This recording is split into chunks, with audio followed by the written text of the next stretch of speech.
Hello everyone and welcome back to Mr. Sleepy Crime. This is volume 187 of our true crime stories for sleep.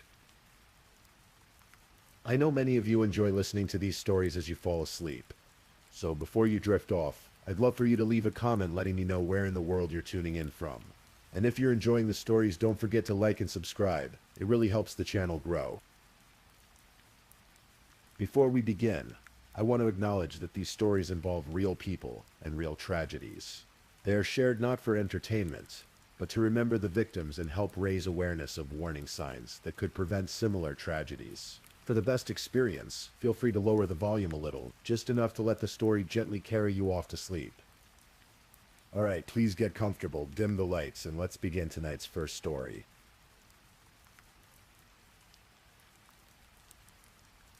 Tonight we're going to explore a story together. A story that, like so many in the world of true crime, reminds us of the fragility of trust and the darkness that can hide behind familiar faces. So, as we settle in, get comfortable and let your mind drift as we journey through the case of Jennifer Rothwell. Take a deep breath. Let it out slowly. We're in no rush tonight. Just listen and let the story unfold at its own gentle pace. Our story begins in the suburbs of St. Louis, Missouri, in a quiet neighborhood where families wave to each other from driveways and children's laughter echoes through tree-lined streets. It was a place where people felt safe, where life moved at a predictable, comfortable rhythm. In the fall of 2019, in the community of Crèvecoeur, there lived a young woman named Jennifer Rothwell. She was 28 years old. That November, 28 years of dreams, ambitions, relationships, and memory. 28 years of being a daughter, a sister, a friend, and a wife. Jennifer was the kind of person people remember fondly. She had grown up in Kansas City, Missouri, graduating from Park Hill High School before venturing off to the University of Missouri at Columbia. There she pursued chemical engineering, a challenging field that required dedication, intelligence, and persistence. Jennifer possessed all three. At the university, she met a young man named Bo Rothwell. He too was studying chemical engineering. They were kindred spirits in many ways, both drawn to the complexities of science, both eager to build careers and lives that mattered. They became best friends first, sharing late-night study sessions, coffee breaks between classes, and conversations about the future they hoped to create. After graduation in 2013, their relationship deepened. What had begun as friendship blossomed into romance. On September 26, 2015, Jennifer and Bo were married in St. Louis County. Their friends and family gathered to celebrate the union of two people who seemed perfectly matched. Both were engineers. Both were intelligent and hardworking. Both shared common goals and values. Jennifer took a position as a process engineer at DuPont's Chesterfield office. It was good work, the kind that utilized her education and challenged her mind. Her colleagues liked her.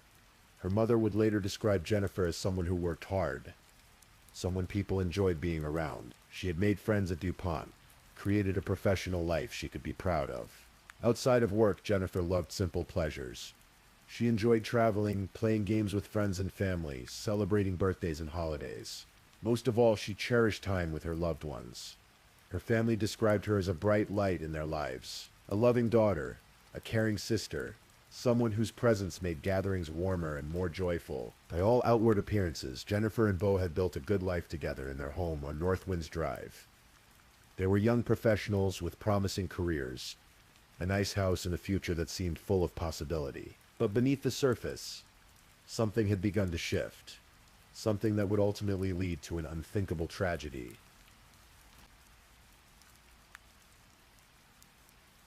In the fall of 2018, Jennifer and Bo made a decision that many couples make.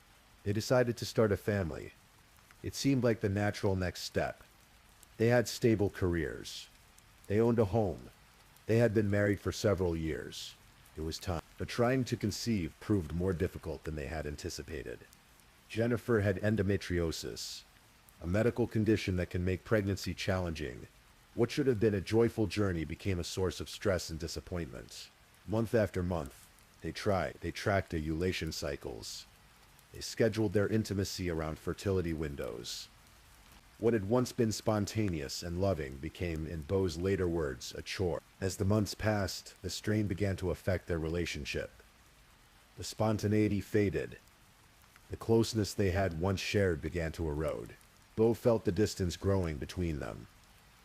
Though he never spoke about it to Jennifer, instead he withdrew into himself, nursing resentments he never voiced. Then, in the summer of 2019, something happened that would set everything on an irreversible path. Bo began an affair with another woman.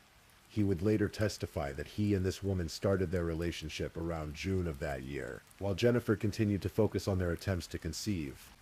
While she held on to hope for the family they had planned, Bo was building an entirely separate emotional life. Through Facebook messages, Bo and this woman expressed feelings they claimed were love. They talked about a future together. The woman knew Bo was married, and Bo confided in her about his frustrations with his marriage. He told her he had been thinking about divorce for months. The messages between them grew more frequent, more intimate, more entangled. Throughout this time, Jennifer remained unaware. She went to work at DuPont. She came home to the house she shared with her husband. She continued to hope that soon they would succeed in having a child. She searched online for information, visited forums, tried to understand what they could do to improve their chances. Then, on October 26, 2019, Jennifer took a pregnancy test. It was positive. After more than a year of trying, after the stress and the disappointment, it had finally happened. She was pregnant, 6 weeks along. That evening, as they sat at home, Jennifer told Bo the news. He would later describe the moment as anticlimactic, strange even. Jennifer loved big reveals, he said. She watched reveal videos on YouTube, but this time she simply walked into the room while he was juggling a pizza delivery and their barking dog and told him she was pregnant. Bo's reaction was complicated. He later testified that he almost dropped the pizza. Outwardly, he began discussing nursery designs with Jennifer, talking about insurance plans for the baby, making calendars to track the pregnancy. But inwardly, he was torn. He was still in love with the other woman. He had been planning a different future, one that did not include Jennifer. The next day, October 27th, Bo messaged his lover and tried to end their relationship. He told her about the pregnancy. He said he had thought he would have the courage to go through with a divorce by now, that he had been thinking about it for 2 or 3 months. But now, with a baby on the way, everything was more complicated. The other woman was disappointed. She missed him. And despite his attempt to end things, they continued talking. Within days, they were messaging again, trying to figure out how to navigate this new reality. In their conversations, they discussed 3 possible scenarios, 3 options for the future. Option 1, end the affair completely. Move forward separately. Option 2, Bo would confess the affair to Jennifer and seek a divorce. But this option, Bo noted, would be financially draining. He would have to support a child and try to start a new life at the same time. Option 3, wait and see what happened with the pregnancy. If there was a miscarriage, they wrote, or something, he would leave Jennifer and be with his mistress. That word, something. It would take on ominous significance later. They settled on option 3. They would wait, see what happened. But they added a caveat. If the pregnancy continued without complications, they would default back to option 1. While Bo exchanged these messages with another woman, Jennifer was searching the internet for entirely different information. On November 4th, just over a week after learning she was pregnant, Jennifer looked up forums and websites about what to do when your husband doesn't care about your pregnancy. She searched for answers to a question that revealed her growing concern. What to do if your husband is upset you are pregnant? She sensed something was wrong. Perhaps she noticed Bo's distance. Perhaps his reactions to the pregnancy felt off. Not quite right. But she didn't know about the affair. She didn't know about the woman. She didn't know about the 3 options that had been discussed. On November 9th, Jennifer attended a trivia fundraiser at St. Mary's High School. She was involved with the Southside Early Childhood Center's Young Friends organization, a nonprofit that raised money to provide discounted childcare for families in need. She had been a member for 2 years. Even in the midst of her personal struggles, she was giving back to her community. And then came November 11th. Well, Monday. the beginning of what should have been an ordinary week, but it would be the last day of Jennifer Rothwell's life.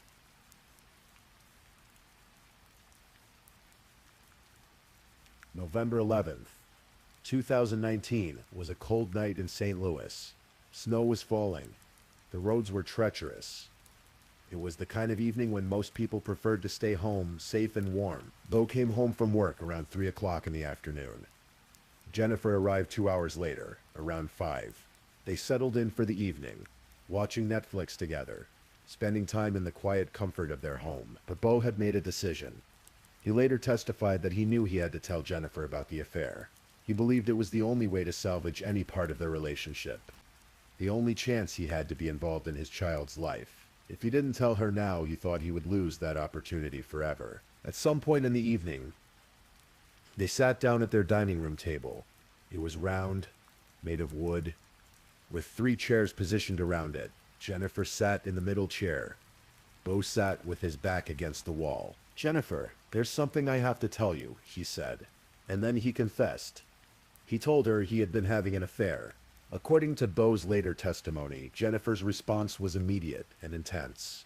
She wanted to know who the other woman was. Who was this person that her husband had been seeing behind her back? But Bo refused to give a name. He said it wasn't important. Jennifer grew angrier. She cursed at him. She demanded answers. The conversation escalated, tension filling the room like a living thing. Then Bo testified. Jennifer revealed something of her own. She told him she had been having an affair too. She claimed that at least her affair partner could get her pregnant, implying that the baby she was carrying might not be Bo's. This claim would later be proven false. DNA testing after Jennifer's death confirmed that Bo was indeed the biological father of the unborn child. But in that moment on that November night, Bo said he believed her. And he said he felt rage unlike anything he had experienced before. He described it as a red haze, a fog of anger that descended over him, clouding his judgment, overwhelming his reason. Bo stood up from the table. On the kitchen wall hung a food mallet, a tool he had recently used to hang decorations. He grabbed it. And while Jennifer was still sitting in her chair, he struck her in the right temple. Jennifer didn't fall immediately. She started to stand, to move toward the garage. Perhaps she was trying to escape. Perhaps she was simply trying to get away from the violence that had erupted so suddenly in her own home. But Bo followed her, and he struck her again. This second blow cracked her skull. The force of it sent her falling down the basement stairs. Jennifer Rothwell lay at the bottom of those stairs, bleeding. The injury to her skull was catastrophic. A medical examiner would later testify that it would have taken multiple blows to cause the damage that was inflicted. The right side of her skull was crushed. There were additional lacerations on the left side of her head. Jennifer was 6 weeks pregnant when she died in the basement of her home. She was 28 years old. Her 29th birthday would have been 9 days away. On November 20th,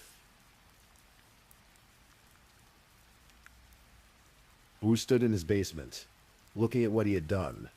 And instead of calling for help, instead of trying to save his wife, he made a different choice. He chose to hide what had happened. He would later describe going into panic mode. He believed he had to fix the situation, to hide what had occurred. And so he began to plan, but first he had to wait. He stayed in the house with Jennifer's body, waiting until the middle of the night when fewer people would be out, and he would be less likely to be seen. Around 2 o'clock in the morning, Bo left his house. The snow was still falling, creating dangerous driving conditions. But he went out anyway, driving to different stores. He made purchases using cash and gift cards to avoid creating an electronic trail. He bought bleach, carpet cleaner, gloves, paper towels, all the supplies he would need to clean up the crime scene. He returned home and began the grim work of trying to erase the evidence of what he had done. He poured bleach over the blood-stained carpet at the base of the basement stairs. He scrubbed. He set up a fan to blow air over the wet areas. He opened the basement windows, even though the temperature outside was in the 30s, trying to help the carpet dry faster. Then he retrieved a tarp from somewhere in the house. He wrapped Jennifer's body in it. He did something else too, something that demonstrated a chilling level of calculation. He wrapped a plastic bag around her head and secured it with duct tape. He removed all of her clothing, leaving her naked. He later testified that he had seen people dispose of evidence on crime shows, and he was copying what he had learned from television. Around 2 o'clock in the morning, he carried his wife's body out to his truck. He drove out of town, heading north on Highway 61 toward Troy, Missouri. He drove until he felt lost until he found a wooded area from home. They're approximately 45 miles northwest of their house in Crèvecoeur. Beau stopped. He took Jennifer's body from his truck and placed it in the grass. He covered it with shrubs and tree branches. 5-foot-long branches, carefully positioned as if someone had deliberately placed them there. Then he drove away, leaving his wife's body alone in the cold darkness. His next stop was a business he knew had no security cameras. There he disposed of the cleaning supplies, the bloody carpet cleaner bottles, Jennifer's clothing. He threw everything into a dumpster, trying to eliminate any evidence that could connect him to what he had done. Then he drove home, back to the house where he had killed his wife just hours before, back to the bedroom they had shared, and he went to sleep. On the morning of November 12th, Beau began the performance of his life. He knew Jennifer would be expected at work that day. He knew her co-workers would notice when she didn't arrive. He knew her absence would raise questions, so he prepared. According to his later statements to police, Jennifer had left for work at 6:20 that morning. He claimed to have last seen her as she was leaving their home on Northwinds Drive. He said he assumed she went to her job at DuPont, but as the day progressed, Beau's phone rang. 4 calls from Jennifer's number. He didn't answer them, of course. He knew she wouldn't be on the other end of the line. Around 8 o'clock that evening, one of Jennifer's co-workers contacted Beau. Jennifer had never shown up for work, the co-worker said. People were concerned. Had Beau heard from her? Beau acted surprised, worried. He told the co-worker he would look for Jennifer. He and the co-worker searched for Jennifer's car together. They found it parked on the shoulder of Olive Boulevard, about 1.2 miles from the Rothwell home. The car was driving properly. There was no sign of an accident. Jennifer's cell phone was inside. At 9:44 that evening, Beau called 911. He reported his wife missing. He told the police dispatcher that Jennifer had left for work that morning and hadn't been seen since. He expressed concern. He asked for help finding her. The police responded. They located Jennifer's abandoned car. They began asking Beau questions, and an officer who spoke with Beau that night would later testify about something he noticed. Beau was crying. The officer said, but the crying appeared to be overplayed. It seemed forced, overly dramatic in a way that felt unnatural. When police asked to search the Rothwell home, Beau refused. He would not allow them to search his house. He would not allow them to search his car. He would not allow them to take his cell phone.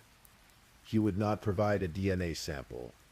He asked for an attorney. But even as he refused to cooperate with investigators, Beau was playing another role. He took to Facebook and posted a plea for help finding his missing wife. Some of you may have heard already, he wrote, but last night my wife Jennifer went missing. I filed a police report and the search is ongoing. Please, if you hear of anything or have any information, it would be greatly appreciated. Jennifer's family offered a $25,000 reward for information leading to her whereabouts. Her mother, Robin von Hausen, spoke to the media. She described Jennifer as someone who worked hard, someone people liked.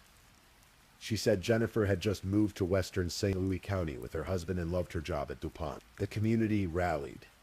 People shared Jennifer's photo on social media. Volunteers organized search parties, and Beau Rothwell participated in these searches. He helped put up missing person flyers. He searched for a car he knew had been abandoned. He posted on social media. He acted the part of the concerned, devastated husband whose wife had mysteriously vanished. But investigators were already suspicious. On November 13th, police obtained a search warrant for the Rothwell home. When they entered, they were immediately struck by an overwhelming smell: bleach, cleaning products. The chemical scent was so strong it permeated the entire house. In the basement, they found what they were looking for: large areas of red staining on the carpet at the base of the stairs. The carpet was wet, soaked with bleach in an obvious attempt to clean the blood. But the blood had seeped through into the padding underneath. No amount of bleach could completely erase it. There was also damage to the drywall in the basement. Samples of human hair were found embedded in it. A fan had been positioned to blow air over the wet, blood-soaked areas. The basement windows were open, despite the freezing temperatures outside. Police collected samples and sent them for DNA testing. They also obtained DNA from Jennifer's parents to create a comparison profile. When the results came back, there was no doubt the blood in the basement belonged to Jennifer Rothwell. Investigators also pulled surveillance footage from stores in the area. And there was Bo on camera purchasing cleaning supplies on the night of November 11th. Bleach, carpet cleaner, gloves. The purchases had been made during a major snow event, during dangerous driving conditions. It was an unusual time to be out buying household cleaning products. The evidence was overwhelming. Even without Jennifer's body, police had enough to charge Bo Rothwell with murder. On November 13th, Bo was arrested and placed on a 24-hour hold. The next day, November 14th, the St. Louis County Prosecutor's Office formally charged him with second-degree murder and tampering with physical evidence. While Jennifer Rothwell's body has yet to be discovered, the prosecutor's office said in a press release, "These charges stem from the evidence gathered by investigators. Jennifer's missing person case was officially reclassified as a homicide investigation, but the question remained, where was Jennifer?" For days, Jennifer's family held on to hope, however slim, that she might still be found alive. But as more evidence emerged as the investigation progressed, that hope dimmed. Then, on November 18th, Bo Rothwell's attorney contacted police. His client was ready to cooperate, the attorney said. Bo would tell them where to find Jennifer's body. That afternoon, around 5:15, police received information about an area in Troy, Missouri. Bo had given them directions to a wooded location along U.S. Route 61, north of Highway KK. Approximately 50 investigators and K-9 officers assembled.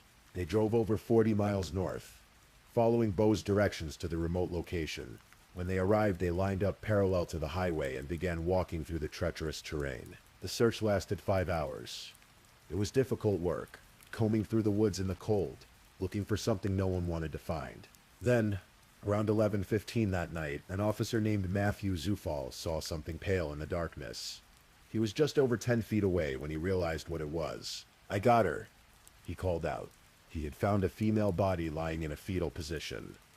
She was naked, covered with brush, twigs, and branches. Some of the branches were 5 feet long or longer. They had been deliberately placed there, arranged to conceal what lay beneath. There was a black plastic bag around her head, secured with duct tape.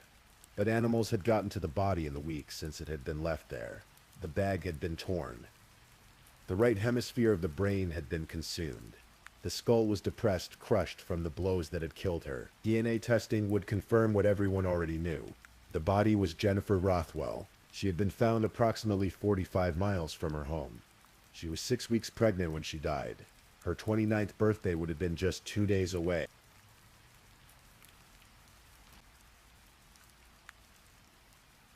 Bo Rothwell remained in custody. His bond was set at $100,000, which was later revoked entirely when he was charged with first-degree murder. The case would not go to trial for more than 2 years, and when it finally did in April of 2022, the courtroom was packed. The public was riveted by this case. A seemingly normal couple, a pregnancy that should have been joyful, a husband who had brutally killed his wife and tried to make it look like she had simply disappeared. The prosecution's case was strong.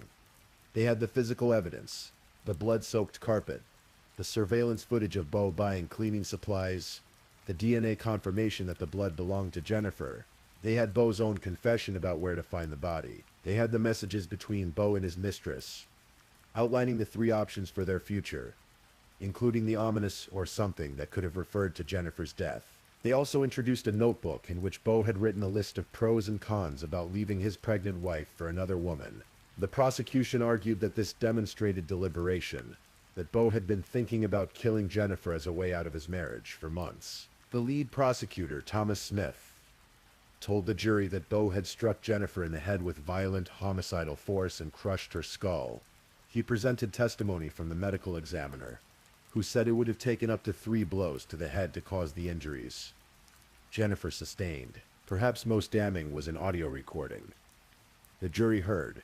It was from November 18th, 2019, when Bo had agreed to cooperate with police and tell them where to find Jennifer's body.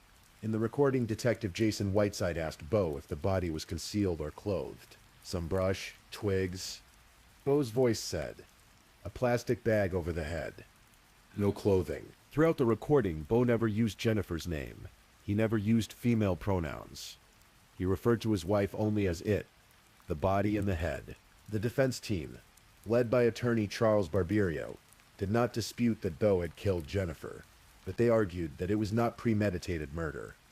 Instead, they claimed it was a crime of passion, an act committed in a red haze of sudden anger during an argument about the affair. Barberio pointed to evidence that Bo had not been planning to kill Jennifer that day.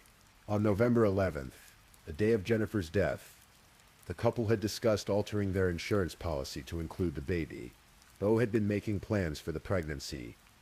The defense argued this demonstrated that he had not been plotting murder. The defense also claimed that Jennifer might have fallen down the basement stairs during the confrontation and struck her head on a corner protrusion. But the prosecution's medical examiner testimony contradicted this, showing that the injuries were consistent with being struck with a weapon, not with a fall. On April 28th, 2022, Bo Rothwell took the stand in his own defense. It was a risky move, but his attorneys believed it was necessary. Bo spoke about meeting Jennifer in college, about how they were both chemical engineering majors, best friends who fell in love. He talked about their wedding in 2015, about their plans to have children, about how much they had wanted to be parents.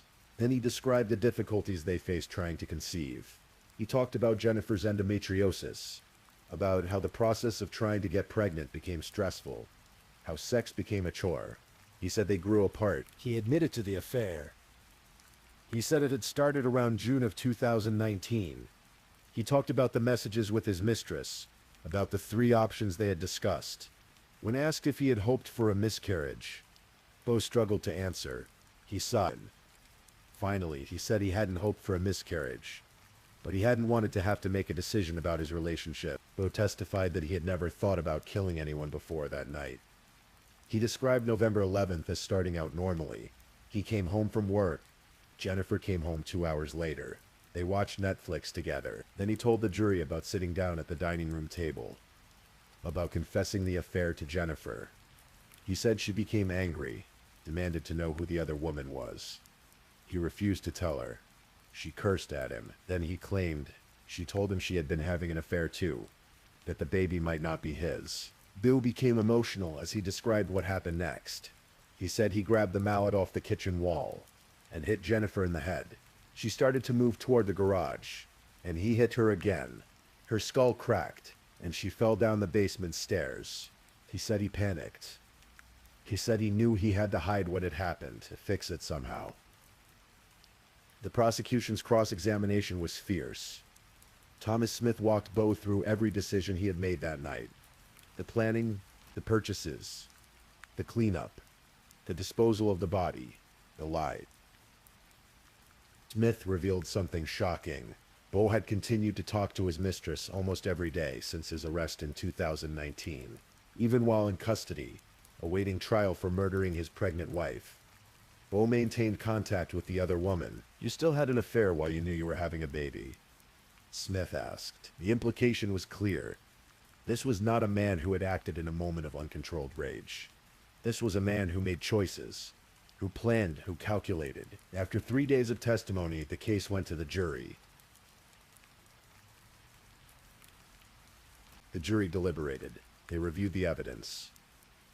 The blood-soaked carpet, the surveillance footage, the messages about 3 options, about waiting for a miscarriage or something, the notebook with pros and cons, the way Bo had referred to his wife's body as it, the continued relationship with his mistress, the elaborate cover-up, and they reached a conclusion. On April 28, 2022, the jury returned with their verdict. Bo Rothwell was found guilty of first-degree murder. He was also convicted of tampering with physical evidence and abandonment of a corpse. As the verdict was read, Bo closed his eyes. He tilted his head slightly down and exhaled. The jury had not believed his story of sudden passion, of acting in a red haze without thought or planning. They had concluded that he had deliberated, that he had committed murder in the first degree. The conviction carried an automatic sentence of life in prison without the possibility of parole. On July 8, 2022, Bo Rothwell appeared before Circuit Judge Ellen Ribaudo for sentencing. Jennifer's mother, Robin von Hausen, delivered a victim impact statement via video. Her words were heartbreaking. "Jennifer was a bright light in our lives," she said, her voice breaking. "We thought we would have more than 28 years with her. Gone are the moments of joy with friends and relatives." She spoke about all the things Jennifer would never experience. She would never know the joy of holding her child in her arms.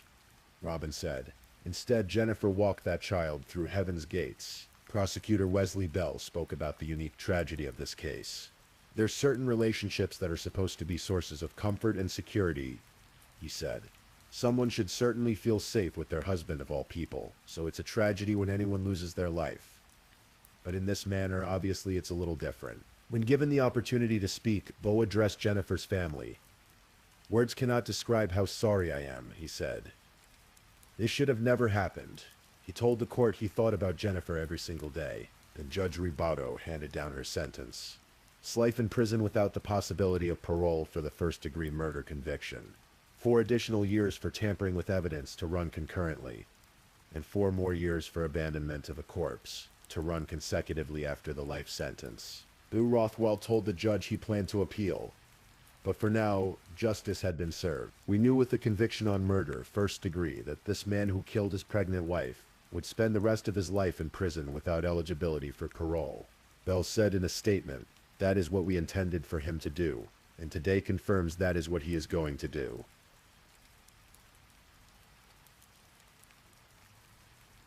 The case of Jennifer Rothwell resonated with people far beyond St. Louis.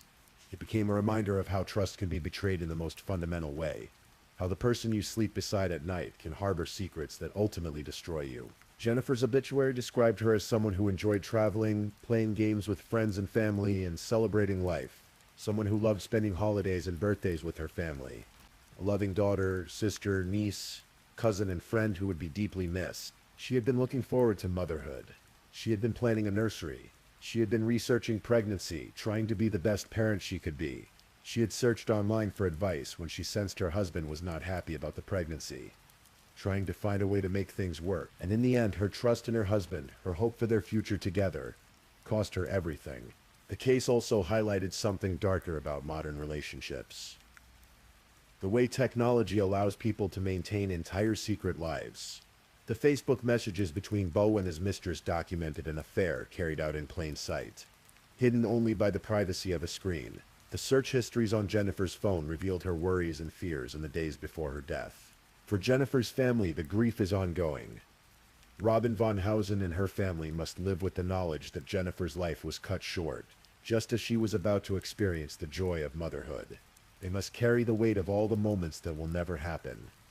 The birthdays uncelebrated, the holidays without her laughter, the grandchild they will never meet. As we come to the end of this story, take another deep breath. Let it out slowly. The case of Jennifer Rothwell is one of many in the annals of true crime, but each case represents a real person. A life lived, dreams pursued, relationships cherished. Jennifer was not just a victim in a crime story. She was a daughter who loved spending time with her family. A professional who worked hard and earned the respect of her colleagues. A woman who wanted to be a mother. Her death reminds us that we can never truly know what lies in another person's heart. We can live beside someone, love them, trust them, and still be wrong about who they really are. But it also reminds us of the importance of justice, of communities that rally together when someone goes missing, of investigators who work tirelessly to uncover the truth, of prosecutors who fight to hold wrongdoers accountable, of juries who carefully weigh evidence and render verdicts. Jennifer Rothwell's story ended on November 11th, 2019, in the basement of her own home, but her memory lives on in the hearts of those who loved her, and the justice system ensured that the man who took her life will spend the rest of his days behind bars, unable to harm anyone else. If this is your first time listening to one of our true crime stories, welcome to Mr. Sleepy Crime, where we explore these cases in a calm and respectful way. I also want to take a moment to appreciate my amazing subscribers who've been rocking with me. Thank you so much for your continued support. If you're still awake and listening, don't forget to drop a comment. Let me know where you're tuning in from and the current time in your corner of the world. Or just say something to let me know you're still here. And if you haven't already, be sure to like this video and subscribe so you don't miss our next true crime stories for sleep. Now let's move on to our second story.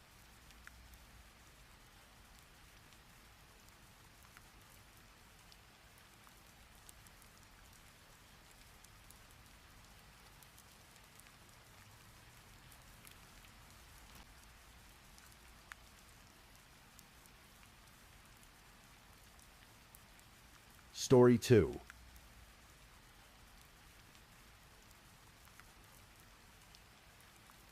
Tonight we're traveling to the farmlands of Ohio, to a place where green fields stretch toward the horizon, and families have lived for generations. This is a story about love and betrayal, about the fragility of trust, and about a little boy whose courage helped bring truth to light. Take a deep breath. This is the story of Jack and Linda Myers.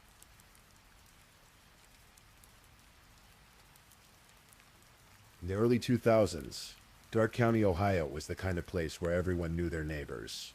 Rolling farmland dotted with homesteads, country roads winding between fields of corn and soybeans. The pace of life moved slower here, measured by the seasons and the harvest. At 7632 Martin Road, near the small village of Bradford, Jack and Linda Myers had built a life together. Jack was 51 years old, a man who'd worked hard his entire life. He'd grown up in these parts, knew the land and its rhythms. He repossessed cars for a living and rented out residential properties. Not glamorous work, but honest work. Jack had a reputation as someone who got things done, who didn't mince words, who expected people to stand on their own 2 feet. Linda was 55 with a warm smile and kind eyes. She and Jack had married 7 years earlier, in 1996. Blending their families together with the kind of love that comes later in life. Deeper and more certain. Together they ran the countryside market and pizza shop in nearby Houston, Ohio. It was a modest operation, but theirs. The kind of place where locals came for a quick lunch and stayed to chat. Their home sat on 40 acres of farmland. Not a grand estate, but substantial. Land has always meant something in rural Ohio. It means roots, legacy, security. It means you have something to pass down to the next generation. And speaking of the next generation, Jack and Linda were raising their 4-year-old great-grandson, Damian Huffman. Damian's story was complicated, as family stories often are. His mother, Amber, was Linda's granddaughter. Amber had been just 16 when Damian was born, too young to provide the stability a child needs. She'd done her best, but at times Damian had even been placed in foster care. Jack and Linda stepped in without hesitation. They gave Damian a home, a bedroom of his own. Routine, safety. They were preparing him for preschool, helping him grow, giving him what every child deserves. It was an act of pure love. Amber was getting her life together now, in her early 20s, married and making plans to regain custody of her son once he finished preschool. There was hope on the horizon. The family was working things out. Jack had 2 sons from a previous marriage. Travis, the older one, was 28. He'd had his disagreements with his father over the years. Money, mostly. Family dynamics. Travis had moved all the way to Arizona to put distance between himself and Jack. Though he'd recently returned to Ohio, the tension between them remained. Then there was Greg, the younger son, 25 years old, baby-faced, quiet. Greg had been the best man at Jack and Linda's wedding. He'd been close to his father once. Or so it seemed. But life hadn't been kind to Greg. He was struggling financially, battling substance issues, facing eviction from his home. He had 2 small children of his own, and no clear path forward. But we'll come back to that. For now, picture the farmhouse in late March, 2003. Still cold at night, winter holding on even as spring tried to break through.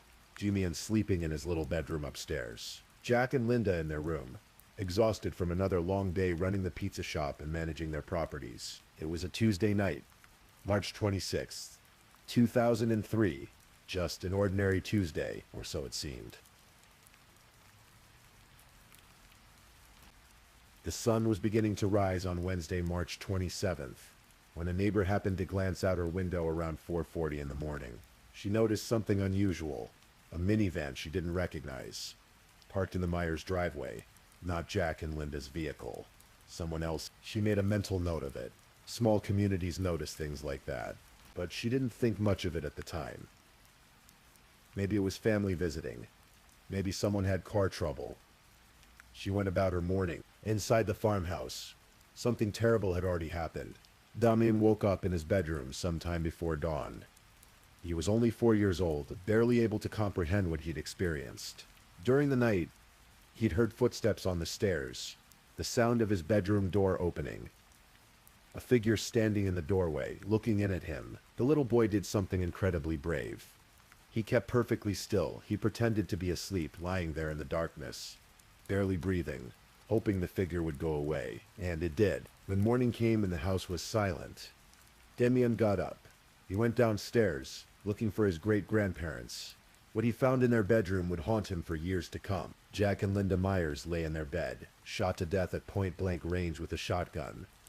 Blood soaked the bedding, the walls, everything. Jack had been shot while he slept, never knowing what was coming.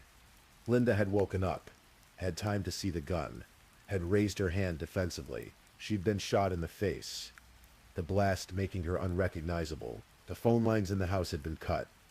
Damien tried to call for help, but the phone was dead. So the 4-year-old did the only thing he could think of. Still wearing his pajamas and boots, blood on his clothing, he walked out the front door and started down Martin Road. He walked a mile in the cold morning air, all by himself, until he reached Oakland Church of the Brethren, where his preschool was located. He arrived at 9:15, an hour late for class. The daycare staff immediately knew something was wrong. Damien was out of breath, disheveled, his clothes stained. When they asked him what happened, he told them in the only way a 4-year-old could. "My grandparents are melting." Staff member Marlene Harris didn't hesitate. She called the sheriff's office. When the Dark County Sheriff's deputies arrived at 7632 Martin Road, they found exactly what Damien had tried to describe. One investigator would later say it was one of the most graphic crime scenes he'd ever experienced. Jack Myers, 51 years old, shot while he slept. Linda Myers, 55 years old, shot while trying to defend herself. The house showed signs of staging. The phone lines had been deliberately disconnected. It looked like someone had tried to make it appear as a break-in, but oddly, nothing had been stolen. A deposit bag from the pizza shop sat in plain sight in the kitchen, containing a significant amount of cash, completely untouched. Drawers and closets hadn't been ransacked. Valuables remained in place. This wasn't a robbery, this was something else. A shoe print was found near a basement window, size 7.5. The print would be cast and analyzed. Investigators examined the bodies. The wounds indicated a 12-gauge shotgun, fired at close range. The killer had been methodical, calm enough to stage the scene and cut the phone lines. Damien was immediately placed in protective custody, moved to a secret location away from all family members. The authorities feared the killer might come back for him, the only witness. When investigators spoke to the traumatized child, he told them about the figure he'd seen in his doorway during the night. He called it a green monster or green dragon. The detectives took note. Perhaps the killer had been wearing green clothing. To help Damien communicate what he'd seen, investigators built him a model dollhouse, complete with toy figures. Slowly, gently, they let him reenact the morning. He moved the figure representing the intruder to his bedroom door. "I heard a click," he whispered, meaning the sound of the door opening. It was clear the boy had seen the killer. The investigation now had to answer a crucial question. Who would want Jack and Linda Myers dead? In any murder investigation, police look at the inner circle first. Family, friends, business associates, people with motive and opportunity. The first person who drew suspicion was Andrew Huffman, Damien's biological father. Amber, Damien's mother, told investigators there had been ongoing custody disputes between Andrew and Linda Myers. Andrew didn't provide financial support for his son, and Linda had prevented him from visiting Damien because of this. There was bad blood. Andrew had even made threats, according to Amber, but Andrew had an alibi. He'd been in Kentucky when the murders took place. His employer confirmed it. The timeline didn't work. Andrew was ruled out. Next, investigators turned their attention to Travis Myers, Jack's older son. The 28-year-old had openly acknowledged his contentious relationship with his father. He'd moved to Arizona specifically to get away from Jack. And interestingly, Travis drove a white minivan, the same type of vehicle the neighbor had seen in the driveway that morning. Travis agreed to take a computer voice stress test. He passed. His alibi checked out. He'd been nowhere near the farmhouse when his father and stepmother were killed. So who did that leave? Greg Myers. The younger son, 25 years old, father of two, struggling with financial problems and substance abuse. At first glance, Greg didn't seem like a likely suspect. He had no criminal record. He'd been close to his father, had served as best man at Jack and Linda's wedding. He was soft-spoken, had a baby face that made him look younger than his years. But when detectives dug deeper, a different picture emerged. Money, or rather, the lack of it. Greg Myers was in serious financial trouble. He'd recently asked his father for a loan to save his house from foreclosure. Jack had said no. Greg was facing eviction, had two young children to support, a job he barely showed up for at NK Parts, and a substance problem he couldn't afford to feed. He was desperate, and according to Jack's will, Greg stood to inherit the farmhouse and its 39 acres of land when his father died. 40 acres in Dark County represented security, wealth, a fresh start, everything Greg needed. Investigators learned something else. A family friend named John Helmendaller came forward with a troubling piece of information. Greg had approached him weeks before the murders and asked where he could get a shotgun to kill his father. Helmendaller had thought Greg was joking, or maybe just venting. People say things when they're angry, after all. But after Jack and Linda were found dead, Helmendaller realized it hadn't been a joke at all. Greg's girlfriend Jennifer Brown told investigators something else. On the morning of March 27th, when she woke up, Greg was already gone. He'd left for work unusually early. She tried calling him at 4:36 a.m., but he hadn't answered. 4:36, that was around the time the neighbor saw the unfamiliar minivan in the Myers driveway. Greg drove a minivan, but the shoe print found at the scene was size 7.5. Greg's shoe size didn't match. The evidence was circumstantial, suggestive, but not conclusive. The police needed more. On March 29, 2003, just 2 days after the murders, Greg Myers was arrested and charged with 2 counts of aggravated murder. His bail was set at $500,000. Now the investigators had to build a case that would hold up in court. They needed physical evidence. They needed the murder weapon. Detective Rodney Baker was tasked with a seemingly impossible job. Figure out where Greg had obtained the shotgun or ammunition. It was tedious, exhausting work. Baker started with the evidence they'd collected from Greg's home. Among the items was a gift card. Just a small detail, but Baker followed the thread. He traced the card to a store where it had been used 2 days before the murders. The purchase: 12-gauge shotgun ammunition, the same type used to kill Jack and Linda Myers. But where was the gun itself? The investigators reasoned that Greg would have taken one of a few possible routes from the crime scene to his workplace. They mapped out these paths. Approximately 30 miles of roads and bridges.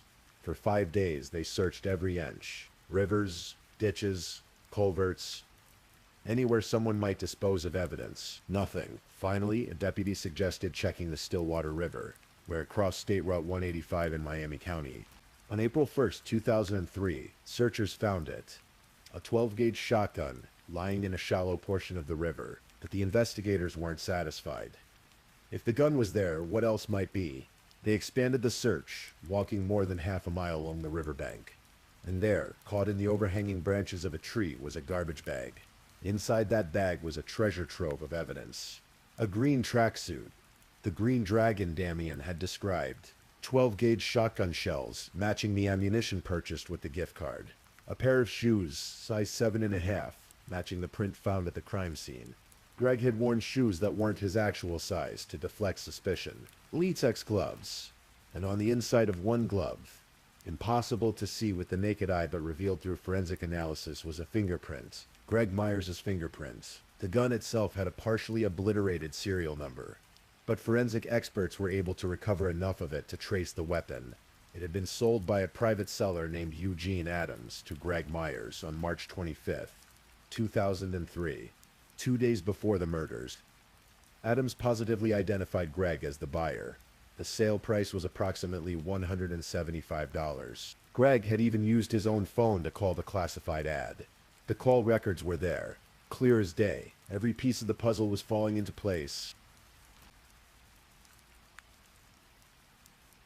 In April 2004, Greg Myers went to trial for the murders of his father and stepmother. Prosecutor Richard Howell had offered Greg a plea deal that would take the death penalty off the table in exchange for a guilty plea to aggravated burglary and 2 counts of aggravated murder. Greg, on the advice of his attorney L. Patrick Mulligan, chose to go to trial instead. The courtroom was packed. Linda Myers' family members attended wearing t-shirts bearing silkscreen photographs of the murdered couple, a constant visual reminder of what had been taken from them. The prosecution presented the physical evidence. The shotgun recovered from the river, the green tracksuit, the shoes that matched the print, the fingerprint on the latex glove, the gift card used to buy ammunition, the cell phone records showing Greg had called about purchasing the gun, the timeline placing him at the scene. John Hellman Dollar testified that Greg had asked where to get a shotgun to kill his father. Jennifer Brown testified that Greg had left unusually early on the morning of the murders and hadn't answered when she called.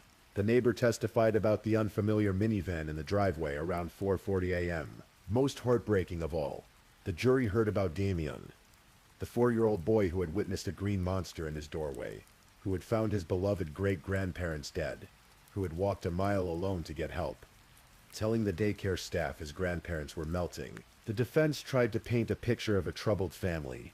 They called Jack's sister, Mae Williams, who testified that Jack had been the family bully and hadn't nurtured his sons. They suggested that Greg and his brother Travis had grown up in an abusive household without their father's support. Defense attorney Mulligan argued that many people supported Greg, that he had the moral backing of friends and community members who believed in his innocence. But the evidence was overwhelming. After just 8 hours of deliberation, the jury returned with their verdict. Guilty on all charges. Travis Myers, Greg's older brother, buried his face in his hands when he heard the verdict. "It tears us apart because we were close with Greg," said Linda's daughter Kim Huddleston to reporters afterward. The trial moved to the penalty phase, where the jury would decide whether Greg should receive the death penalty or life in prison. Ultimately, the jury spared Greg's life. On April 29, 2004, he was sentenced to life in prison without the possibility of parole for the 2 murder convictions. He received an additional 5 years for aggravated burglary and 6 years for use of a makeshift silencer, all to be served concurrently. Greg filed an appeal in 2006. Alleging unfair jury selection, the Ohio Supreme Court upheld his conviction. So what happened to everyone after the trial? Greg Myers, now in his late 40s, remains incarcerated at Marion Correctional Institution in Ohio, a medium security facility. He will spend the rest of his life behind bars, never eligible for parole. He lost his gamble, the 40 acres, the farmhouse, the inheritance he killed for. None of it became his. And Damien Huffman, a little boy at the center of this tragedy. Amber, his mother, did eventually regain custody. She appeared in several true crime documentaries about the case, talking about how Damien struggled with nightmares for years. He'd wake up scared, seeing that green monster again in his mind. But he received counseling, and slowly, gradually, he began to heal. By the time he was 16, according to a 2014 episode of On the Case with Paula Zahn, Damien was doing well. He'd found ways to cope with the trauma, had built a life for himself, despite the horror he'd witnessed at such a young age. As of 2019, Damien was working for a manufacturing company in Ohio and had developed a passion for motorcycles. He's kept a low profile over the years, understandably, but in 2017 he agreed to participate in an investigation discovery documentary called American Monster: The Green Monster. The episode included never-before-seen home movies of his life, with Jack and Linda, showing the love and care they gave him. Those memories, at least, remained untainted. Linda's daughter Darlene O'Neill spoke to reporters after Greg's conviction.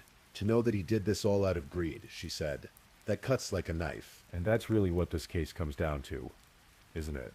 Greed, impatience, a sense of entitlement to what someone else had built through years of hard work. Jack and Linda Myers weren't perfect people.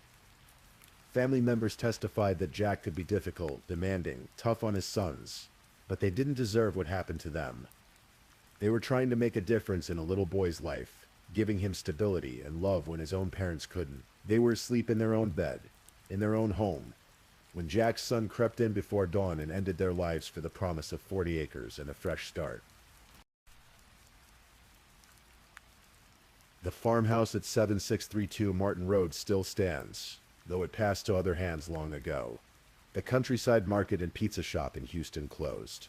The Myers family scattered, forever changed by what one of their own had done. In small communities like Bradford, Ohio, these kinds of crimes cut especially deep. Everyone knew everyone. The Myers were neighbors, customers, familiar faces at church and the grocery store. To learn that the killer came from within the family made it somehow worse. Betrayal always hurts more when it comes from those closest to us. But there's also something remarkable in this story. A 4-year-old boy's courage. His quick thinking to pretend he was asleep when the killer checked on him. His determination to walk a mile alone to get help.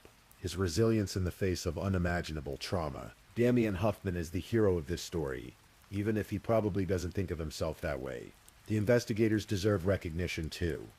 Detective Rodney Baker's patient work, tracing that gift card. The deputies who spent days searching roads and rivers.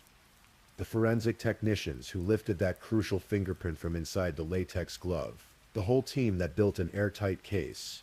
Piece by careful piece, justice was served. As much as justice can be served in a case like this, Greg Myers will never be free. Jack and Linda Myers can rest, knowing their killer was caught and convicted. And Damian grew up, found his way forward, built a life. That's something. If you're still awake and listening, check whether you've left your little goodnight comment. I always check your comments before I sleep too. And if you haven't already, don't forget to like this video and subscribe so you don't miss our next true crime stories for sleep. Meanwhile, let's move on to our third story.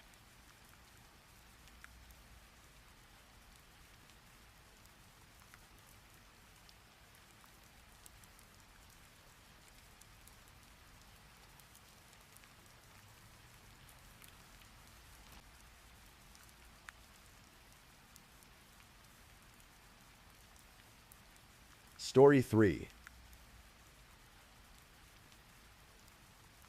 Tonight we're going to explore a story that is both heartbreaking and transformative.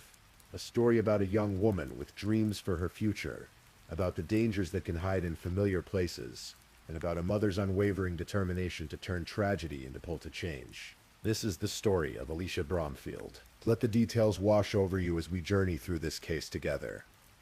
At a pace that allows you to drift peacefully while honoring the memory of a life taken far too soon.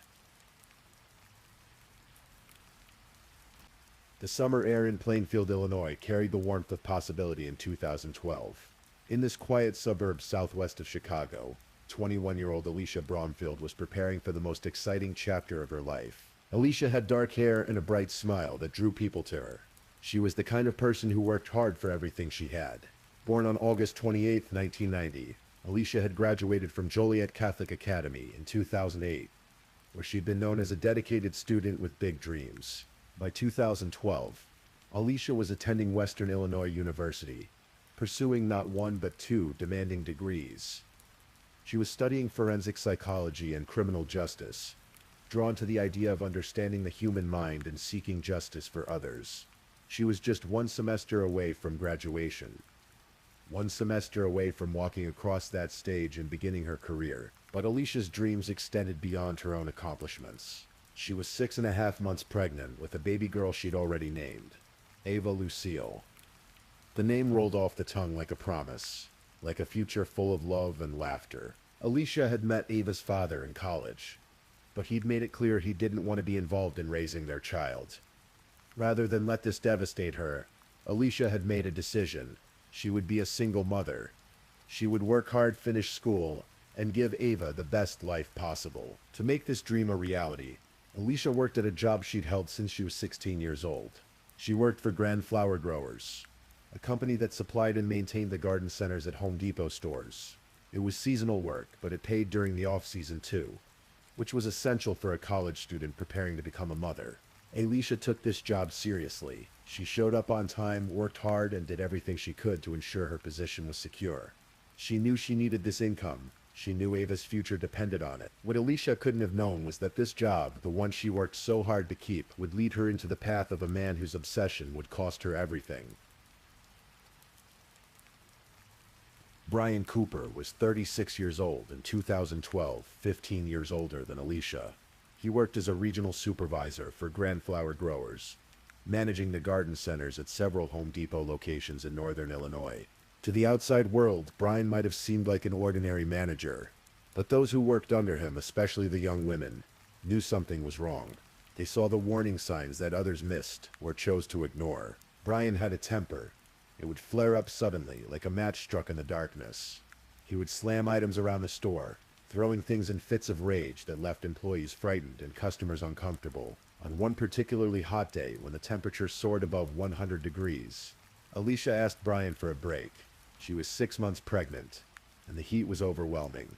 Brian denied her request. Later that same day, Alicia became visibly ill from the heat. A co-worker named Hannah Clem witnessed Brian's explosive reaction when confronted about this. Brian began yelling at Alicia in front of everyone, hurling insults at her and another female employee.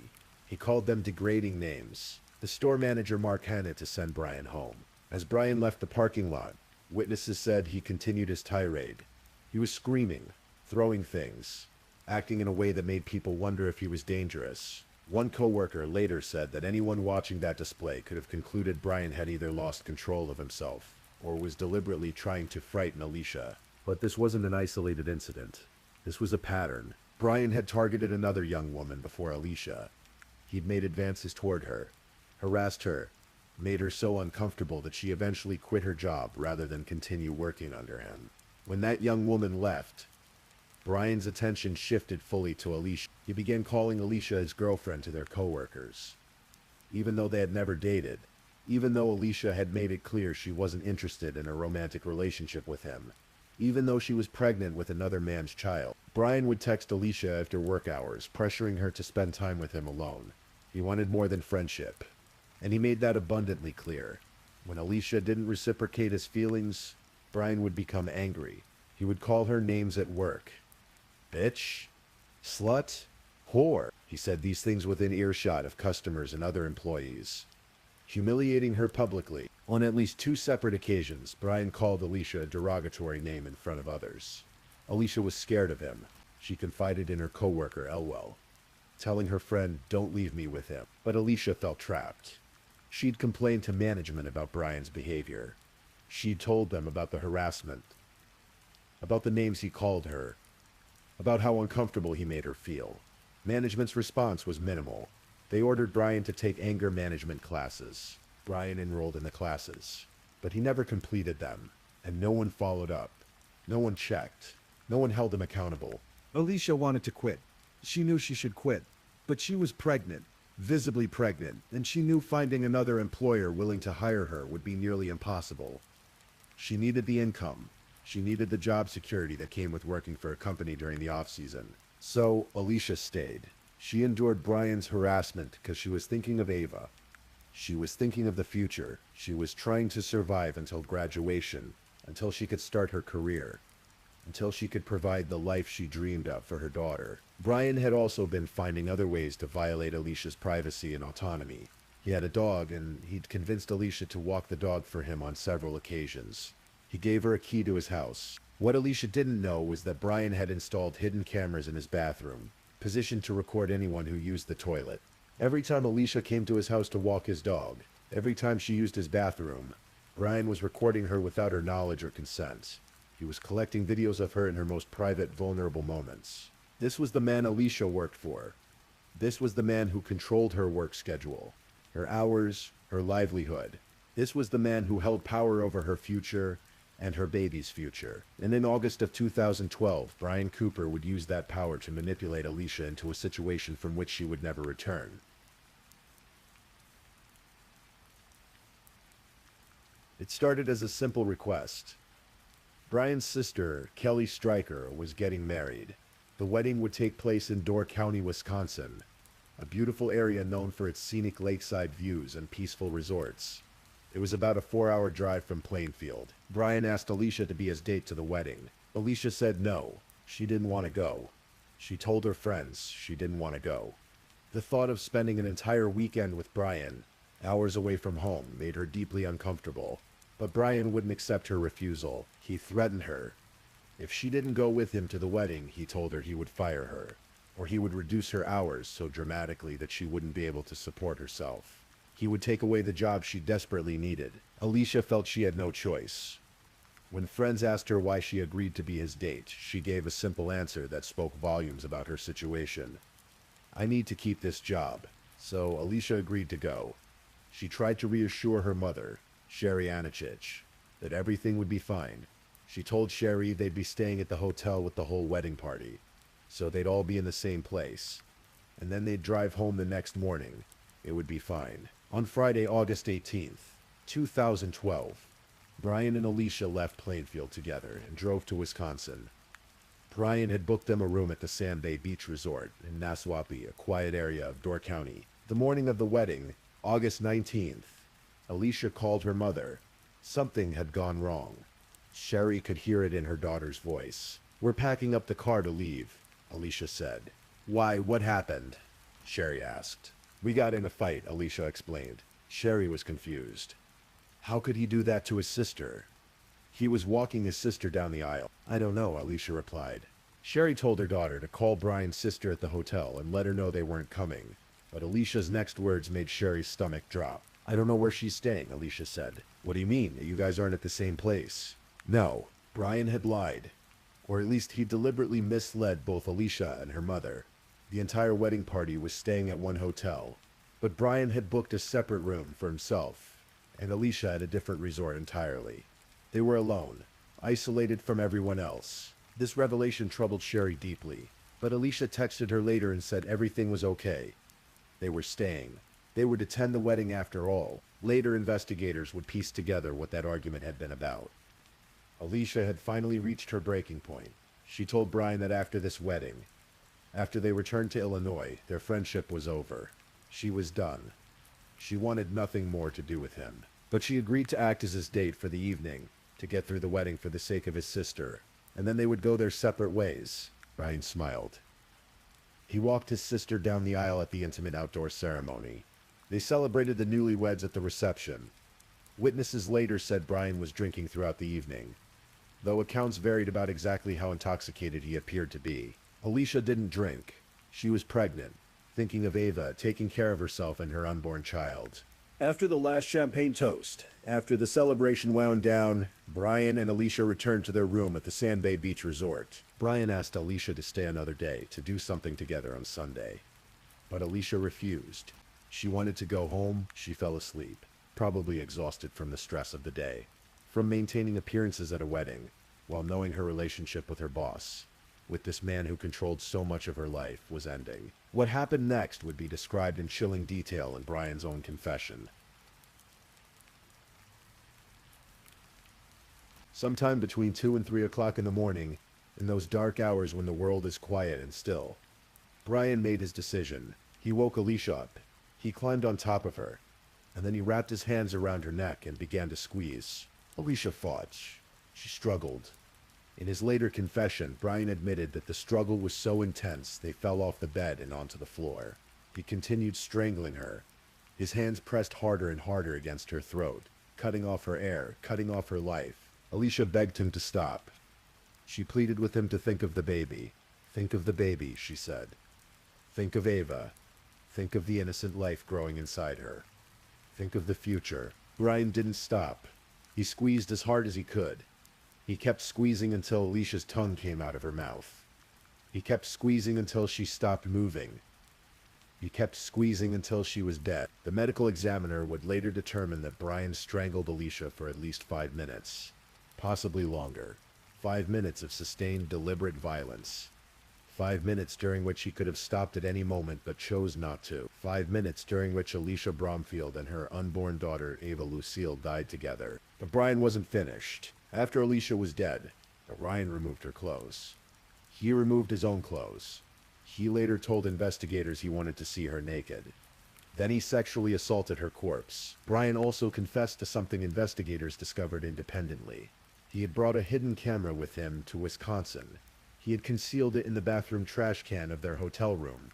He had recorded Alicia getting out of the shower naked without her knowledge or consent. His obsession with her had extended to documenting her in her most vulnerable moments, even on the trip where he would ultimately kill her. After the assault, Brian told police he tried to kill himself. He said he couldn't go through with it. He tried again, attempting to drown himself in Ellison Bay. Again, he said he couldn't do it. He slept in the bathtub that night, with Alicia's body in the room. The next morning, Brian walked to a gas station. Surveillance cameras captured him entering, his clothes wet from his reported suicide attempt in the bay. He walked up to the clerk and asked to use the phone. He called 911. "I want to report a murder," Brian said. The operator asked who had been murdered. "Alicia Bromfield." "Do you know who did it?" "I did." The operator asked if it was accidental or intentional. Brian's response was chilling in its casual honesty. "It was intentional. I'm a good person besides what I did last night." Alicia's family is going to flip. Everyone is going to flip. Door County Sheriff's deputies arrived at the gas station and took Brian into custody. Sheriff Terry Vogel later noted that this was Door County's first homicide in more than a decade. It was a quiet area, a place where people went to celebrate weddings and enjoy peaceful vacations, not a place where young pregnant women were murdered in their hotel rooms. Investigator Mark Winkle went to the Sand Bay Beach Resort and entered the room. There, he found Alicia's body. She was 21 years old. She was 6.5 months pregnant. She had been 1 semester away from graduating with 2 degrees.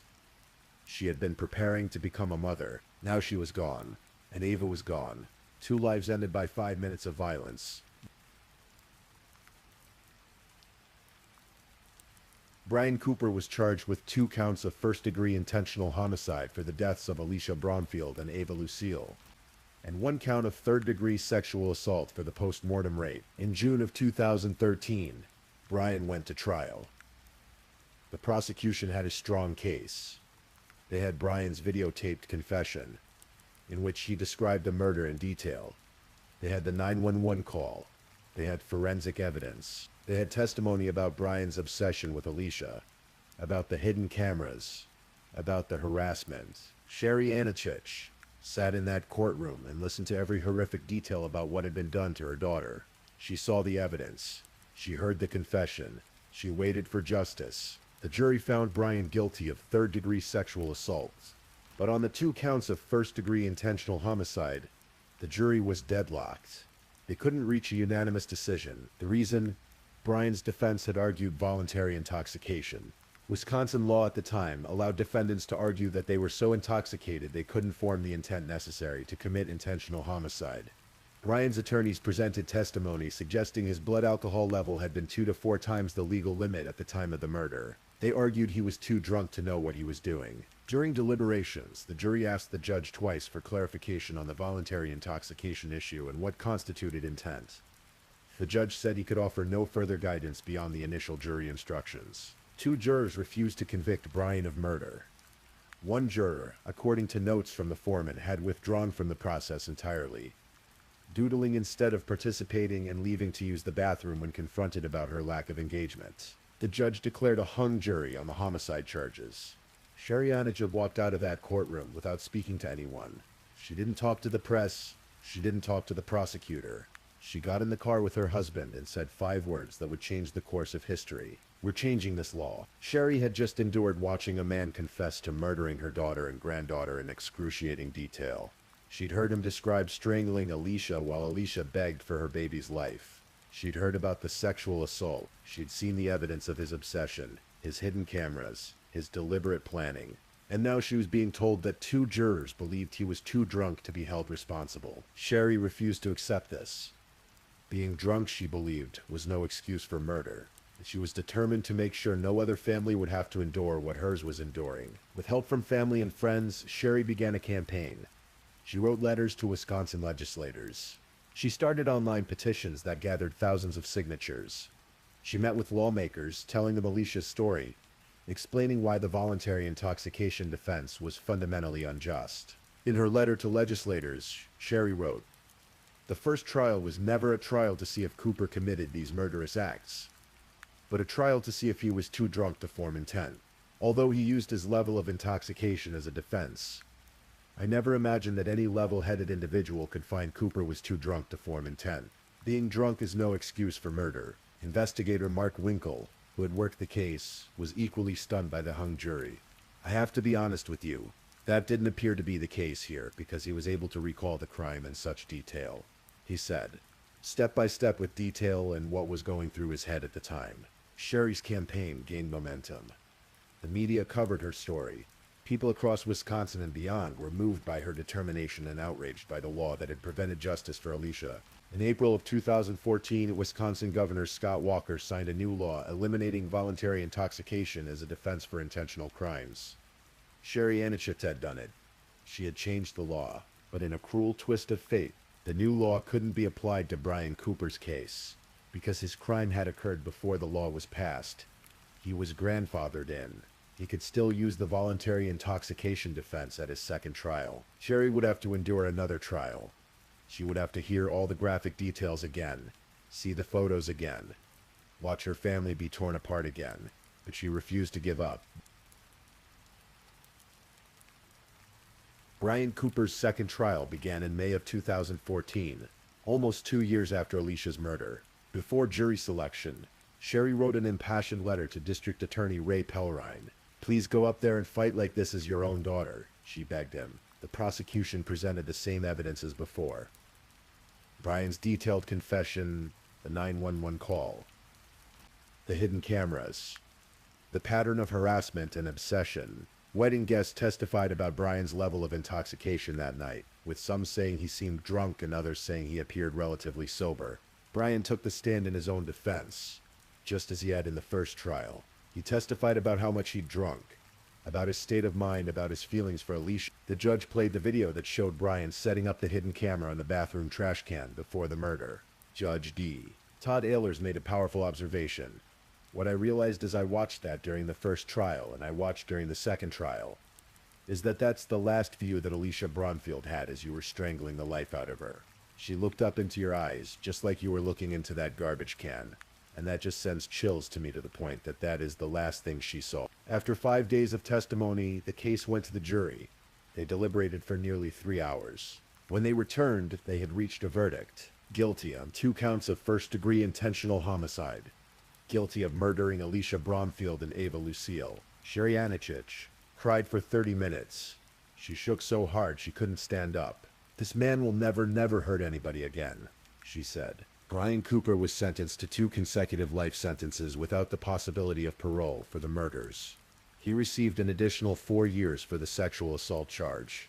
He was ordered to pay more than $8,000 in restitution to help cover funeral expenses. At sentencing, Judge Ehlers cited several troubling factors. He noted Brian's use of spy cameras to record Alicia both in Door County and at his home in Plainfield. He noted that Brian had used Alicia's birthday as his cell phone password, another sign of his obsession. And he noted the forensic pathologist's description of what had been done to Alicia's body. I consider, Mr. Cooper, the severity of the whole offense, not just the strangulation but the assault you imposed on the body of Alicia Bromfield, to be an extremely troubling factor, the judge said. Brian read a written statement and 2 poems he'd written. He said he and Alicia had enjoyed eating together, taking work trips, and watching the television show 24 together. He added, along with all the remorse, regret, and shame that streams down through my veins each and every day, I have come to the assumption that there are really no words I can truly say to express how sorry I am. That such tragedy did happen, and the fact that I did cause the death of Alicia and Ava Bromfield. The judge noted that Brian's statement lacked a direct apology to Alicia's family. Alicia's mother and other family members spoke about the effect of her death. The emotional pain is difficult to describe unless you've lost a child, Sherry said. In August of 2017, Brian appealed his conviction. The appeal was denied. He remains in prison, where he will spend the rest of his life.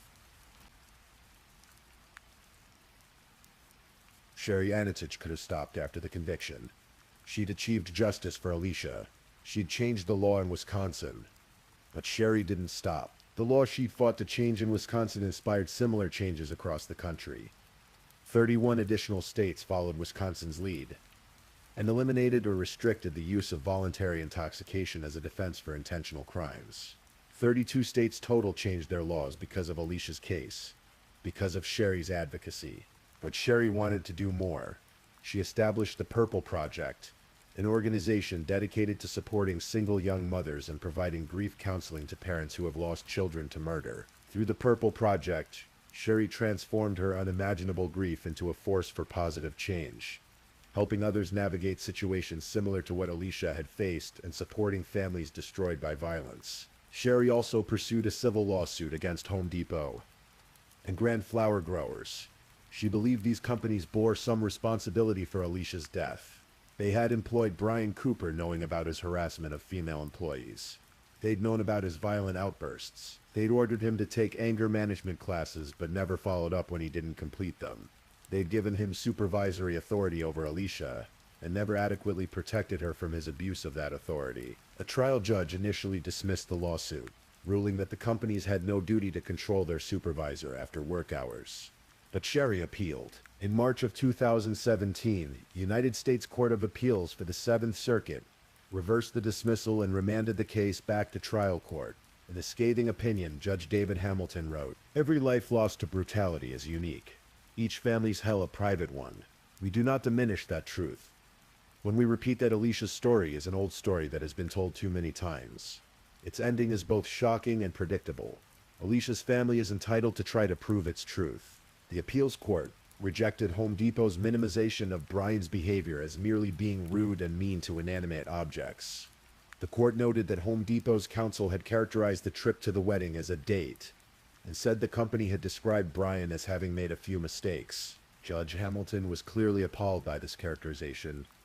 He wrote, "Anyone who saw Cooper throw a fit in the parking lot could have easily concluded that Cooper either was dangerous because he had lost control of himself, or was trying to frighten Alicia." The court explained that while Brian wasn't on the company's premises when he killed Alicia, and he didn't use their property, he used something else the defendants gave him: supervisory authority over Alicia.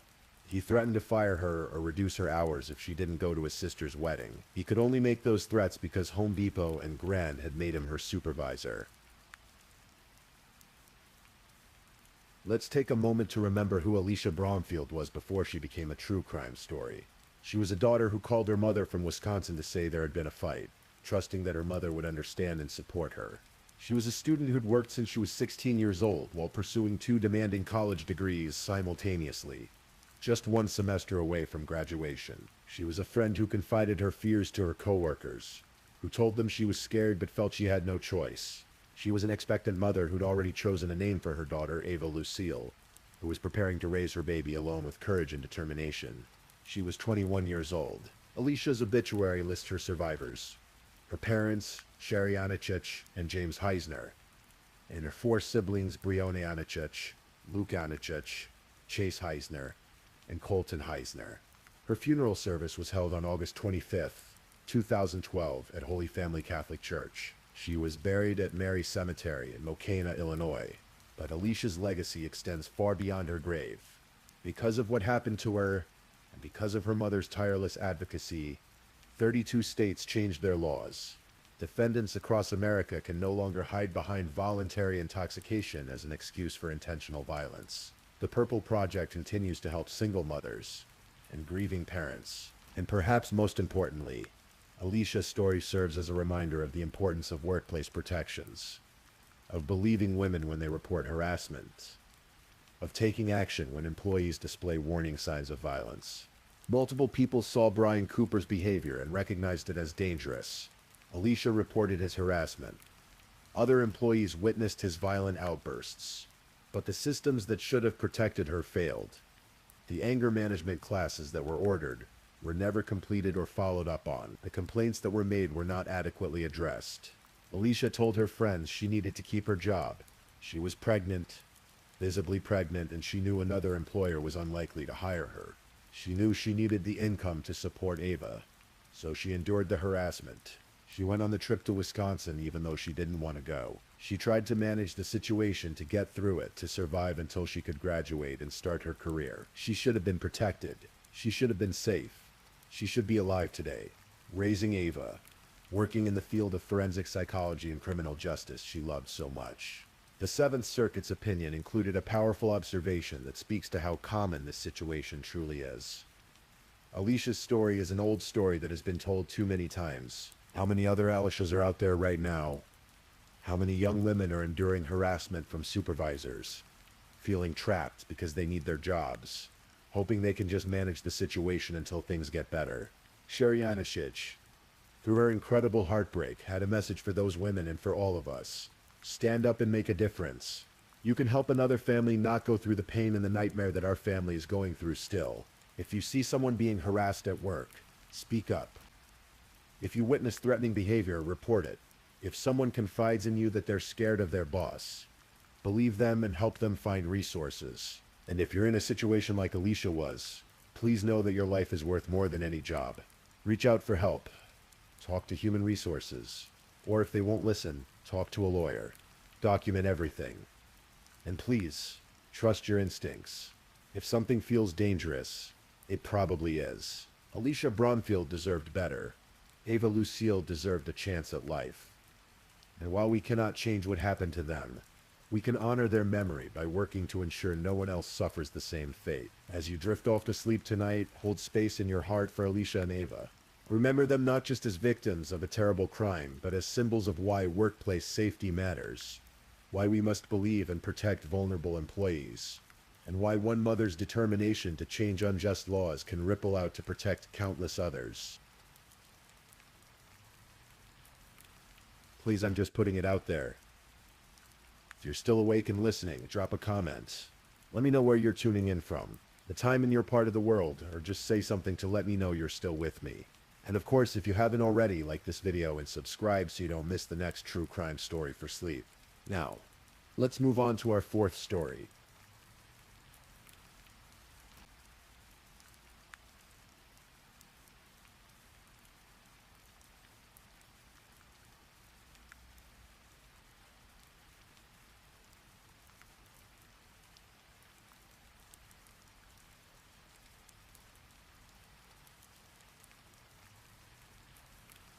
Story 4.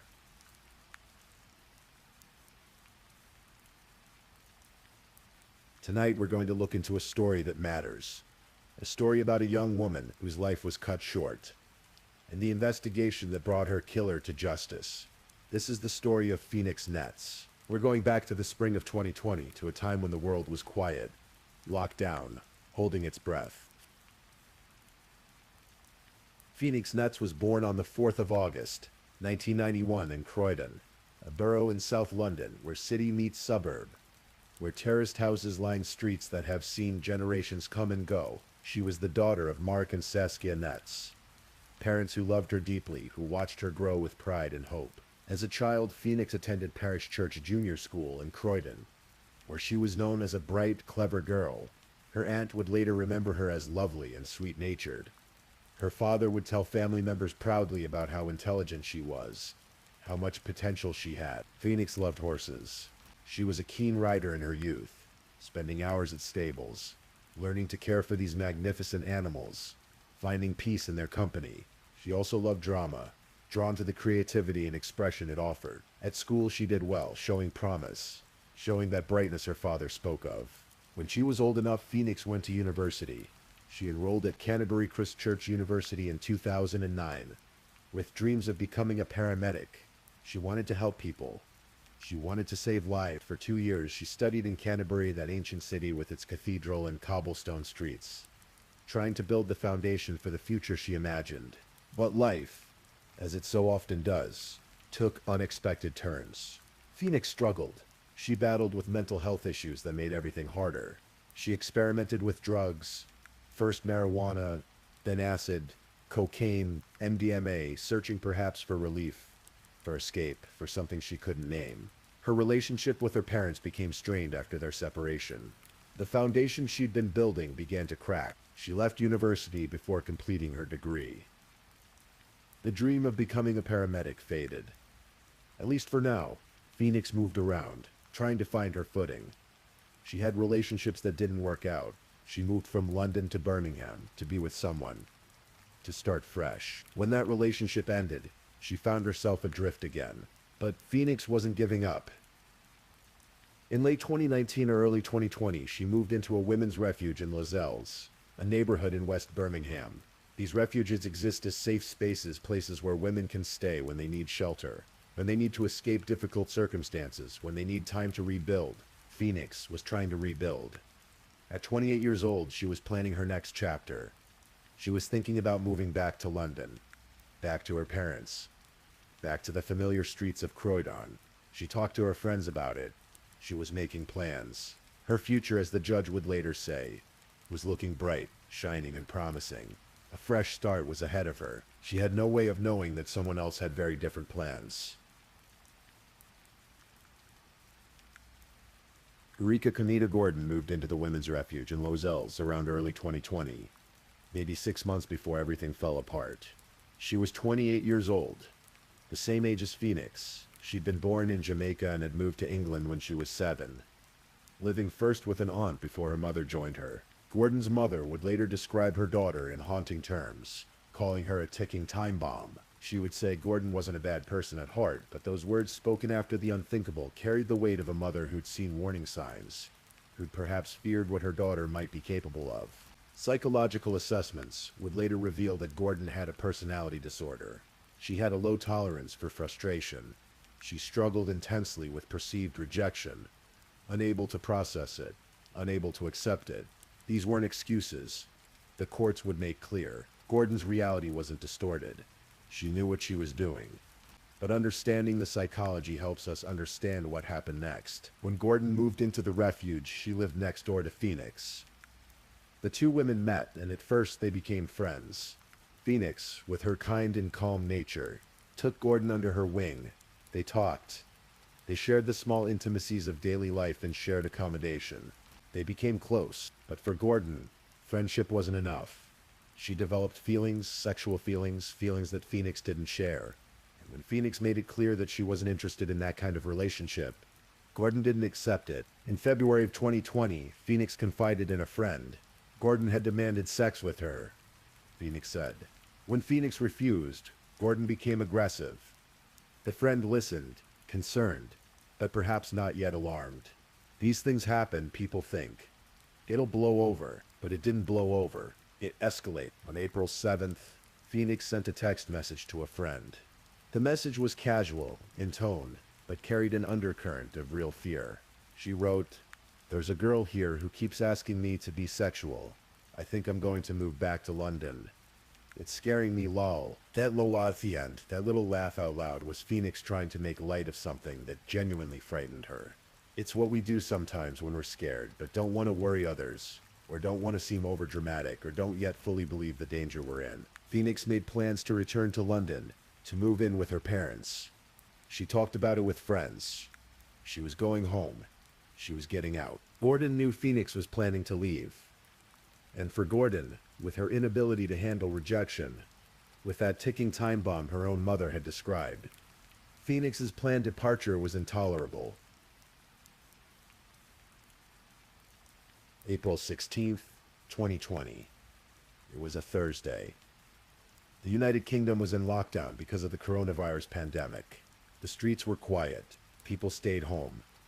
The world felt suspended, waiting. Phoenix's last known contact with the outside world was a phone call with a friend in the early hours of that morning. They talked. Everything seemed normal. When the friend tried to call back that afternoon, Phoenix didn't answer. She would never answer again. Sometime that day, Gordon invited herself into Phoenix's room. Or perhaps Phoenix invited her in, not knowing what was about to happen. We know from another woman living in the shared accommodation that she heard sounds that afternoon, shouts. The words, help me, piercing through walls, then drilling sounds, banging. Gordon stabbed Phoenix 4 times in the torso. The wounds were serious, but here's what makes this even more chilling. Phoenix could have survived. If Gordon had called for help, if she dialed 999, if an ambulance had arrived, Phoenix wouldn't have died from those stab wounds. But Gordon didn't call anyone. She left Phoenix to bleed out in her room while she did something else entirely. She went online. She started searching. Between 1:04 in the afternoon and 3:07, Phoenix's phone was used to conduct internet searches. How to fix punctured lung. Internal bleeding. Can someone recover from getting stabbed? These weren't searches made out of concern. They were searches to assess whether Phoenix might survive without help. And when Gordon determined that Phoenix would likely die, she simply waited.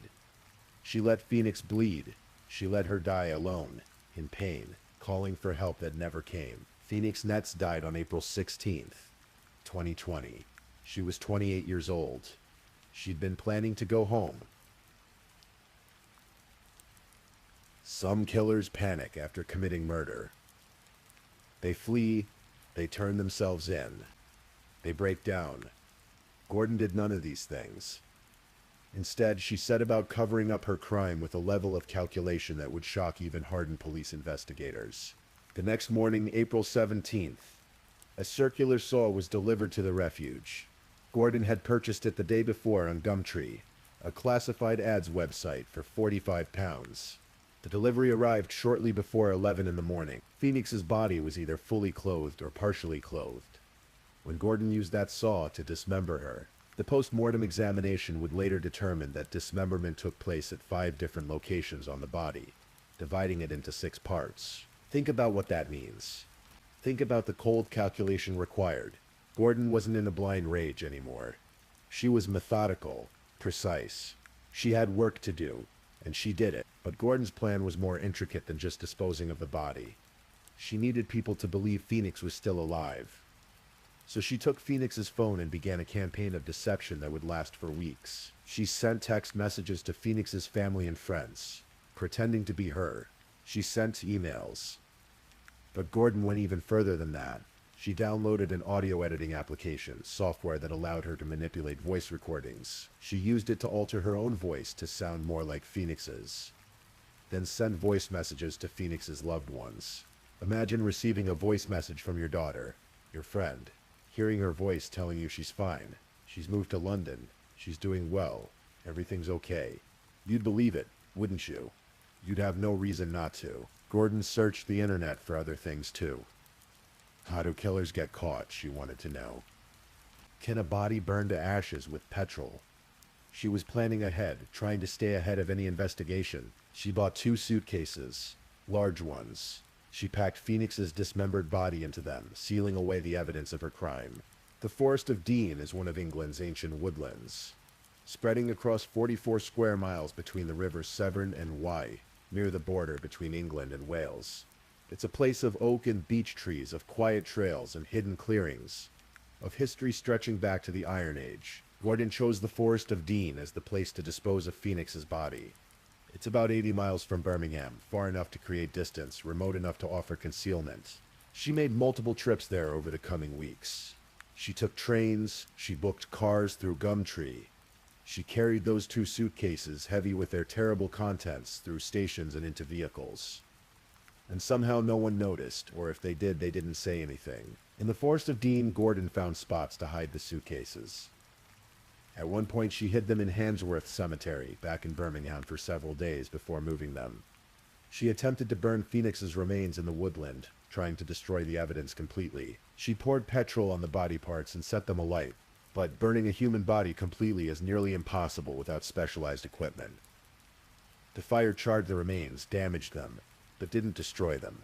Gordon must have realized this, must have seen that her plan wasn't working as she'd hoped. On May 12th, 2020, Gordon hired a driver to take her to the Forest of Dean again. She had the 2 suitcases with her. According to police, she was planning to move the remains into Wales, to burn them further, to finally complete the disposal she'd been working on for weeks. But then something happened that Gordon hadn't planned for. Something random, something lucky. If you believe in luck, or providential if you believe in that. Someone noticed. It was late at night on May 12th. Around 10:30 in the evening, a member of the public was driving on the A4136 road near Colford in the Forest of Dean when they noticed a car being driven erratically. In ordinary times, they might have just driven past, might have thought the driver was tired or lost. But these weren't ordinary times. The UK was in strict lockdown. People weren't supposed to be out, unless absolutely necessary. Seeing a car being driven strangely in a remote area late at night raised suspicions. The witness called the police. Officers from Gloucestershire Constabulary responded, locating the vehicle a short time later. They spoke with 2 people, a man in his 30s from Wolverhampton, named Mahesh Sarathia, and a woman in her 20s from Birmingham. The woman was Garika Gordon. The officers checked the car's registration and found it was registered to an address in Wolverhampton. Something felt off about the situation. Why were these people out here in the middle of a forest late at night during lockdown? They asked Gordon and Sarathia to step out of the vehicle. Near the car, close to the entrance of Stovefield Quarry, they noticed two large suitcases. The officers asked what was in them. Gordon tried to push the officers away when they moved toward the suitcases. She didn't want them to look inside. The officers thought perhaps there were drugs or stolen property in the luggage. They opened one of the suitcases anyway. What they found was a partially burned human torso. Detective Chief Inspector John Turner would later recall that the officers were really shocked. They were looking at dismembered human remains, charred and disturbing, stuffed into luggage in the middle of the woods. Gordon's response was strange, chilling in its casualness. When she was arrested in caution, she said, "Sorry guys, I didn't want you to see that. Not I didn't do it. Not this isn't what it looks like. Just an apology for the officers having to witness what she'd done." Both Gordon and Sarathia were arrested on suspicion of murder. The suitcases were seized. The vehicle was taken for examination, and thus began one of the most intensive investigations Gloucestershire and West Midlands police had ever conducted. The Forest of Dean became a crime scene. Police helicopters circled overhead. Forensic teams combed through the woodland. The A4136 was closed between Monmouth and Colford. Officers searched Stovefield Quarry in the village of Staunton, but they didn't know who the victim was. Not yet. The remains were too badly burned, too damaged for visual identification. They would need DNA testing. They would need dental records. They would need time. Meanwhile, Gordon and Sarathia were taken into custody for questioning. Initially, they received a 12-hour custody extension, then another 36 hours. The investigators needed time to build their case, to understand what had happened. On May 15th, 3 days after the discovery, police conducted a post-mortem examination. It was inconclusive. The burning had made determining the exact cause of death difficult. Further examinations would be needed. That same day, police began searching properties in Wolverhampton and Birmingham. They needed to find where this person had been killed, where they'd been dismembered. Their investigation led them to a women's refuge in Lozells. Birmingham. The DNA test came back. The remains belonged to a 28-year-old woman named Phoenix Netz. Now the investigators had a name. Now they could piece together what had happened. The investigation shifted from Gloucestershire Constabulary to West Midlands Police. As it became clear Phoenix had been murdered in Birmingham, not in the Forest of Dean, detectives descended on the refuge where Phoenix had lived. They examined her room, finding that the bed, mattress, carpet, and underlay had all been removed. But blood staining was discovered in the living area. In the kitchen, in the shower, someone had tried to clean up but hadn't been thorough enough. They found the circular saw in Gordon's room, still bearing evidence of what it had been used for. They found handwritten plans and notes about removing the body from Colford and moving it to Wales to burn it further. They examined hours and hours of CCTV footage, tracking Gordon's movements for around a month prior to the discovery. They watched her make numerous trips to Colford by car and by train. They watched her take 2 suitcases from the refuge to Handsworth Cemetery, where she hid them for several days. They watched her move through train stations, through streets, carrying death and luggage while the world went about its business. They analyzed Phoenix's phone records and found all those messages, all those emails, all those voice recordings Gordon had sent, pretending to be Phoenix. The voice editing app was still on the phone. They interviewed the other woman living in the accommodation, who confirmed hearing the shouts for help, the drilling, the banging on April 16th. The case against Gordon was overwhelming. The evidence was everywhere, but there was still the question of Mahesh Sarathia, the man who'd been with Gordon when she was arrested. What was his role? After investigation, police determined that Sarathia had agreed to drive Gordon to the Forest of Dean, but hadn't known what was in the suitcases. He'd been charged with assisting an offender, but on November 10th, 2020, all charges against him were dropped. He'd been used by Gordon, unwittingly drawn into her plan without understanding what he was helping with. Gordon, however, had no such defense. She knew exactly what she'd done. For nearly a year, Gordon prepared for trial. She was held at HM Prison Eastwood Park. The trial date was set for late April 2021. Phoenix's family waited for their day in court, waited to hear why their daughter had been taken from them. But then, days before the trial was scheduled to begin, Gordon changed her plea. On April 21st, 2021, she appeared via video link from prison before Bristol Crown Court. She confirmed her identity, and she pleaded guilty to murdering Phoenix Nets between April 14th and May 12th, 2020. It meant Phoenix's family wouldn't have to endure a trial, wouldn't have to hear every detail recounted in open court. But it also meant they'd get answers. Closure. Justice. The sentencing hearing took place on May 4th, 2021. Prosecutor Andrew Smith, QC, laid out the facts of the case for the court. He explained how Gordon had demanded a sexual relationship, how Phoenix had refused, how Gordon had become aggressive. He described the text messages Phoenix had sent to friends revealing her fear. He detailed the stabbing, the waiting, the dismemberment, the elaborate cover-up. He read victim impact statements from Phoenix's parents, Mark and Saskia. Mark spoke of how their lives had been irreversibly changed, how the anguish was indescribable. Saskia described herself as forever devastated, forever empty. They spoke of their profound loss, of losing a daughter they'd expected to share the next chapter of life with. The pain wasn't just about Phoenix's death. They explained, it was exacerbated by knowing the manner of her death, by knowing that someone had impersonated her, had sent them messages in her voice while she was already gone, had made them believe she was alive and well when she was already dead. Gordon's own mother didn't testify, but court filings included her description of Gordon as a ticking time bomb. She insisted her daughter wasn't a bad person at heart. But the words rang hollow against the magnitude of what Gordon had done. Defense attorneys presented psychological assessments showing Gordon had a personality disorder, low tolerance for frustration, difficulty with rejection. But High Court Judge Mrs. Justice Cutts made clear these factors might explain Gordon's actions in part, but they hadn't distorted her reality. Gordon had known what she was doing. She'd been calculating, methodical, fully aware. Justice Cutts addressed Gordon directly during sentencing. She spoke of Phoenix as a lovely, caring, compassionate woman who was deeply loved. She noted that Phoenix had intended to move back to live with her parents, that her future had been looking bright and promising. A fresh start was ahead of her, Justice Cutts said. You robbed her of that fresh start. You took her from the supportive parents who loved and cherished her. The judge described Gordon as wicked, callous, and a very dangerous young woman. The deliberate refusal to get medical help for Phoenix, allowing her to die slowly when she could have survived, showed a level of cruelty that couldn't be overlooked. The sentence was life imprisonment, with a minimum term of 23 years and 6 months. Gordon would be eligible for parole after that, but there was no guarantee she'd ever be released.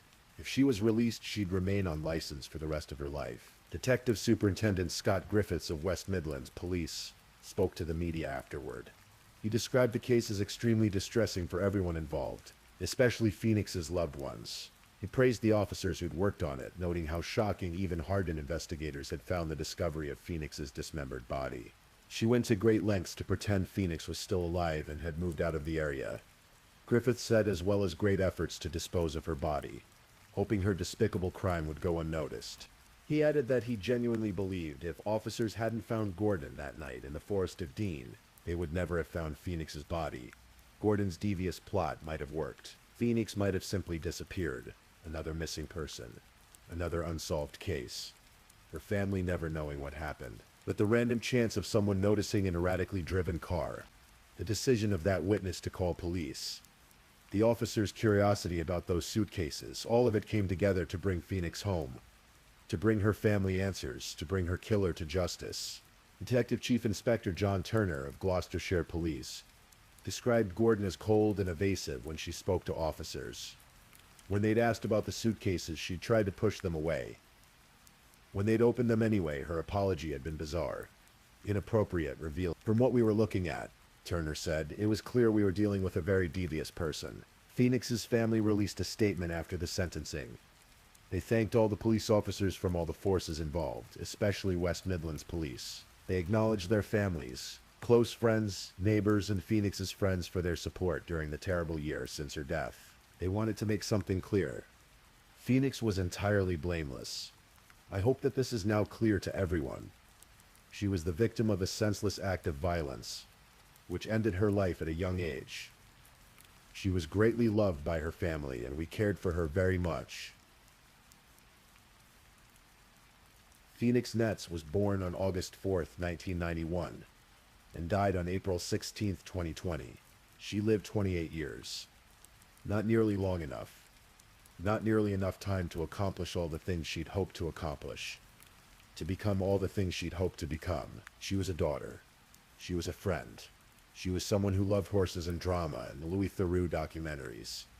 She was someone who dreamed of becoming a paramedic, of saving lives. She was someone who struggled, as so many of us do, with mental health and difficult circumstances, and trying to find her place in the world. She was someone who tried to be kind, who took Gordon under her wing when Gordon first moved into the refuge. She was someone who, when faced with unwanted advances, tried to handle it calmly, tried to extricate herself from the situation, tried to go home. Her aunt remembered her as lovely and sweet-natured. Her father spoke proudly of how clever she was. Her mother described the devastation, the emptiness that would never fully heal. The judge said Phoenix's future had been looking bright, shining and promising. We'll never know what that future would have held. We'll never know the person she might have become, the lives she might have touched, the contributions she might have made. What we do know is this: Phoenix Nets mattered. Her life had value. Her death was not in vain, because her story has been told. Her killer has been held accountable, and her memory has been honored. In the women's refuges across the United Kingdom, in the United States, around the world, there are thousands of women trying to rebuild their lives, trying to find safety, trying to start again.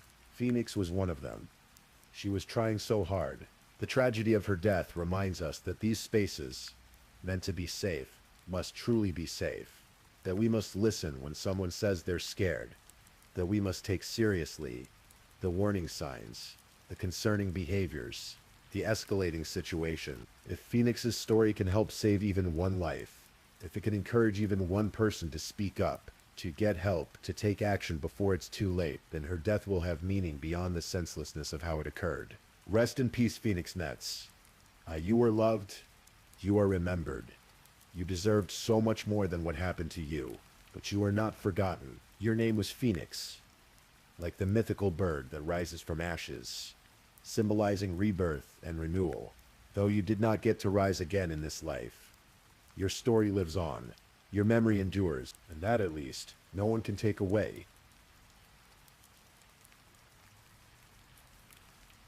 Please, if you're still awake, let's move on to our last story.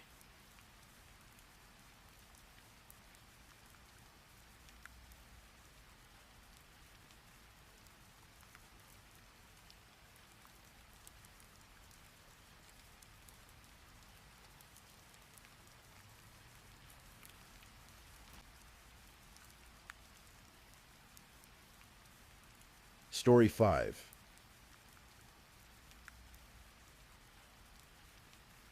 Let me tell you a story tonight.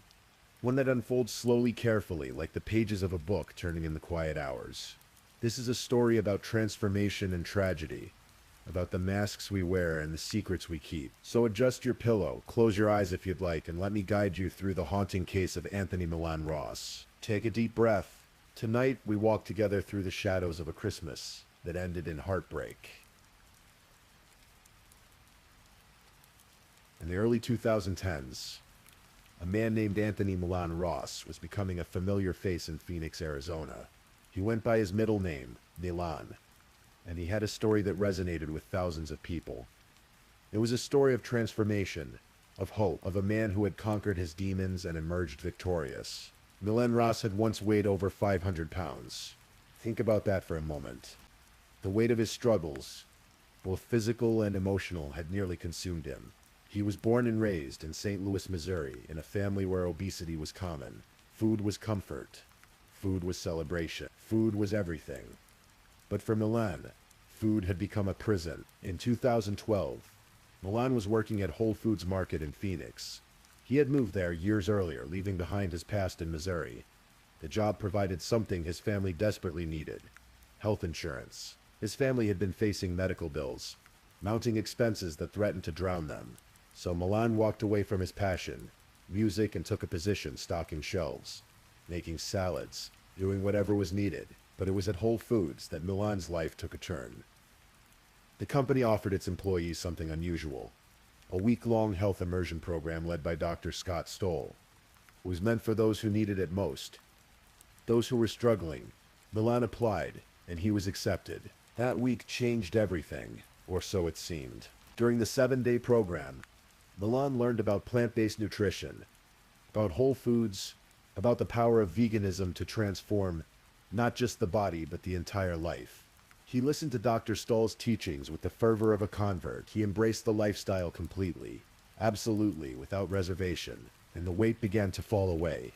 10 pounds, 20 pounds, 50 pounds, 100 pounds. The transformation was dramatic, stunning, almost miraculous.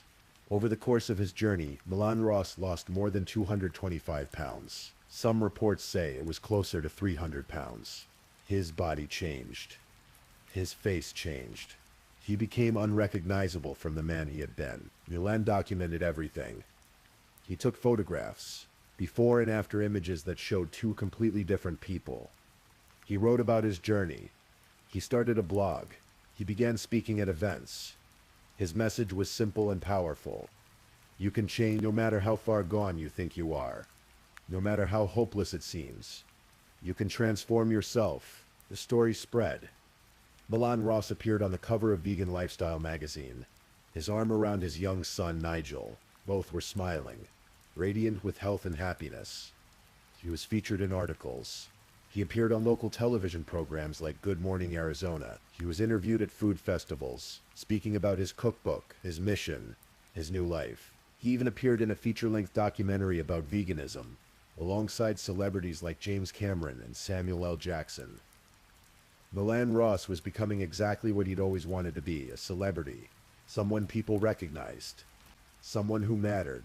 He wrote a book called The Change, Transforming Yourself and Your Body into the Person You Want to Be. In it, he told his story in intimate detail, describing the week that changed his life, sharing the wisdom of Dr. Stoll, offering hope to anyone who struggled with their weight. He launched his own brand, Full Flavor Vegan. He developed an organic health food line.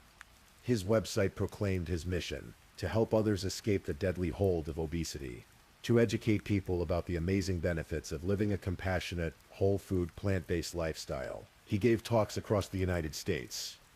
People came to hear him speak, drawn by his charisma, his passion, his transformation.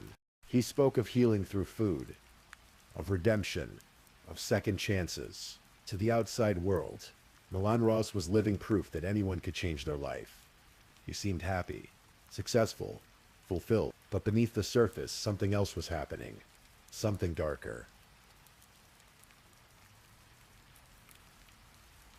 What Milan Ross never talked about in his interviews, what he never mentioned in his book or his speeches, was that he had done this before. The transformation, the new life, the fresh start. He had done it by leaving everything behind. In 2003, Milan Ross had a family in Missouri, a wife named Nicole, and 4 daughters, Shalonda, Ebony, and their 2 younger sisters. They were his first family. The family he never mentioned, the family he kept secret. One day, Milan simply disappeared. He left Missouri, left his wife, left his 4 young daughters. He didn't say goodbye, didn't explain, didn't leave a forwarding address. He just vanished like smoke dissipating in the wind. Nicole Ross tried to find him. She searched. She made earnest, diligent attempts to locate the father of her children, but Anthony Milan Ross didn't want to be found. He had moved to Phoenix, Arizona, and he had started over, completely, totally, as if his first family had never existed. In 2008, 5 years after he left, Nicole Ross filed for divorce in St. Louis. The divorce papers noted that her attempts to locate him had been unsuccessful. He was gone, and he wanted to stay gone. By then, Milan had already met someone new, a woman named Iris Sutherland. She was ambitious, driven, warm-hearted, the kind of person who would go out of her way to make your day better. As her sister would later recall, Iris had a passion for life that was infectious. She worked as an administrator at a medical center. She was building a career, building a life. Milan and Iris married in 2009. They started a family. They had a son, Nigel, who was born with his father's charisma and his mother's warmth. Nigel was a performer, The kind of kid with a big personality who loved being on stage. Then came a daughter, Honora, a baby girl with her whole life ahead of her. To the world, Milan and Iris seemed like the perfect family. The after photo. The happy ending, but Iris's roommate and friend, Lashanya Echeverria, would later reveal that Iris discovered the truth. Somewhere between 4 and 7 years into their marriage, Iris found out about Milan's hidden past, about the wife and 4 daughters he'd abandoned in Missouri. The discovery shattered Iris. Not just the fact that Milan had been married before, but that he had abandoned them, that he had 4 daughters who grew up without their father, that he had kept this enormous secret from her all these years. As Echeverria explained, Iris felt the real breach wasn't just the secret itself, but that she hadn't been given a choice. If she had known, she might have made different decisions about her life. Eventually, Milan's 2 eldest daughters from his first marriage came forward. Shalonda Ross and Ebony Shanice Ross were willing to tell their truth. They spoke about what it had been like growing up with Anthony Milan Ross as a father, and their stories painted a very different picture from the one he presented to the world. Shalonda, the eldest, described abuse. She talked about being punched, choked, slapped by her father. She spoke of having to stay home from school until the bruises faded, until the evidence of violence was no longer visible. Even years later, she still had nightmares about those days. Ebony, the second daughter, talked about food. How ironic, she noted, that their father had become famous for teaching others about healthy eating, about healing through food, because for Ebony and her sisters, food had been a weapon, a tool of torture. She described a punishment that lasted an entire year. Milan would lock them in their room. Their bathroom breaks were limited. Their time outside was controlled. And their food was restricted to butter and sugar rice, every single day, for a year. Meanwhile, Milan would cook other foods, elaborate meals with rich smells, and he would blow the aroma in their faces, taunting them with what they couldn't have. Both daughters said they were kept as secrets. Dark, dirty secrets, as Ebony put it. Their father had run from his past, leaving them behind like unwanted baggage. When Iris discovered this history, when she perhaps spoke with these young women and heard their stories, it may have been the final push she needed. She filed for divorce in June of 2017, 6 months before Christmas. The divorce was devastating for Milan Ross. Not because he was losing Iris necessarily, but because he was losing everything his marriage to Iris represented. Prosecutors would later argue that Milan Ross was obsessed with celebrity, with status, with being recognized and admired. His entire identity was wrapped up in his public image. The successful vegan chef, the motivational speaker, the author, the man who had transformed his life. But the reality was different. The success was a facade. The money wasn't really there. Milan was depending on Iris's income to maintain the lifestyle he craved. She was the one with the stable job, the steady paycheck. Without her, the whole carefully constructed image began to crumble. As the prosecutor would later say, his 5 minutes of daytime TV fame was up. The money, the success, all a facade. And so was the perfect family. After the divorce filing, Milan's behavior became increasingly erratic. Iris's sister, Mary Wogas, said Milan was acting strangely, threatening. Iris told her sister she was worried, but she never thought Milan would hurt their children.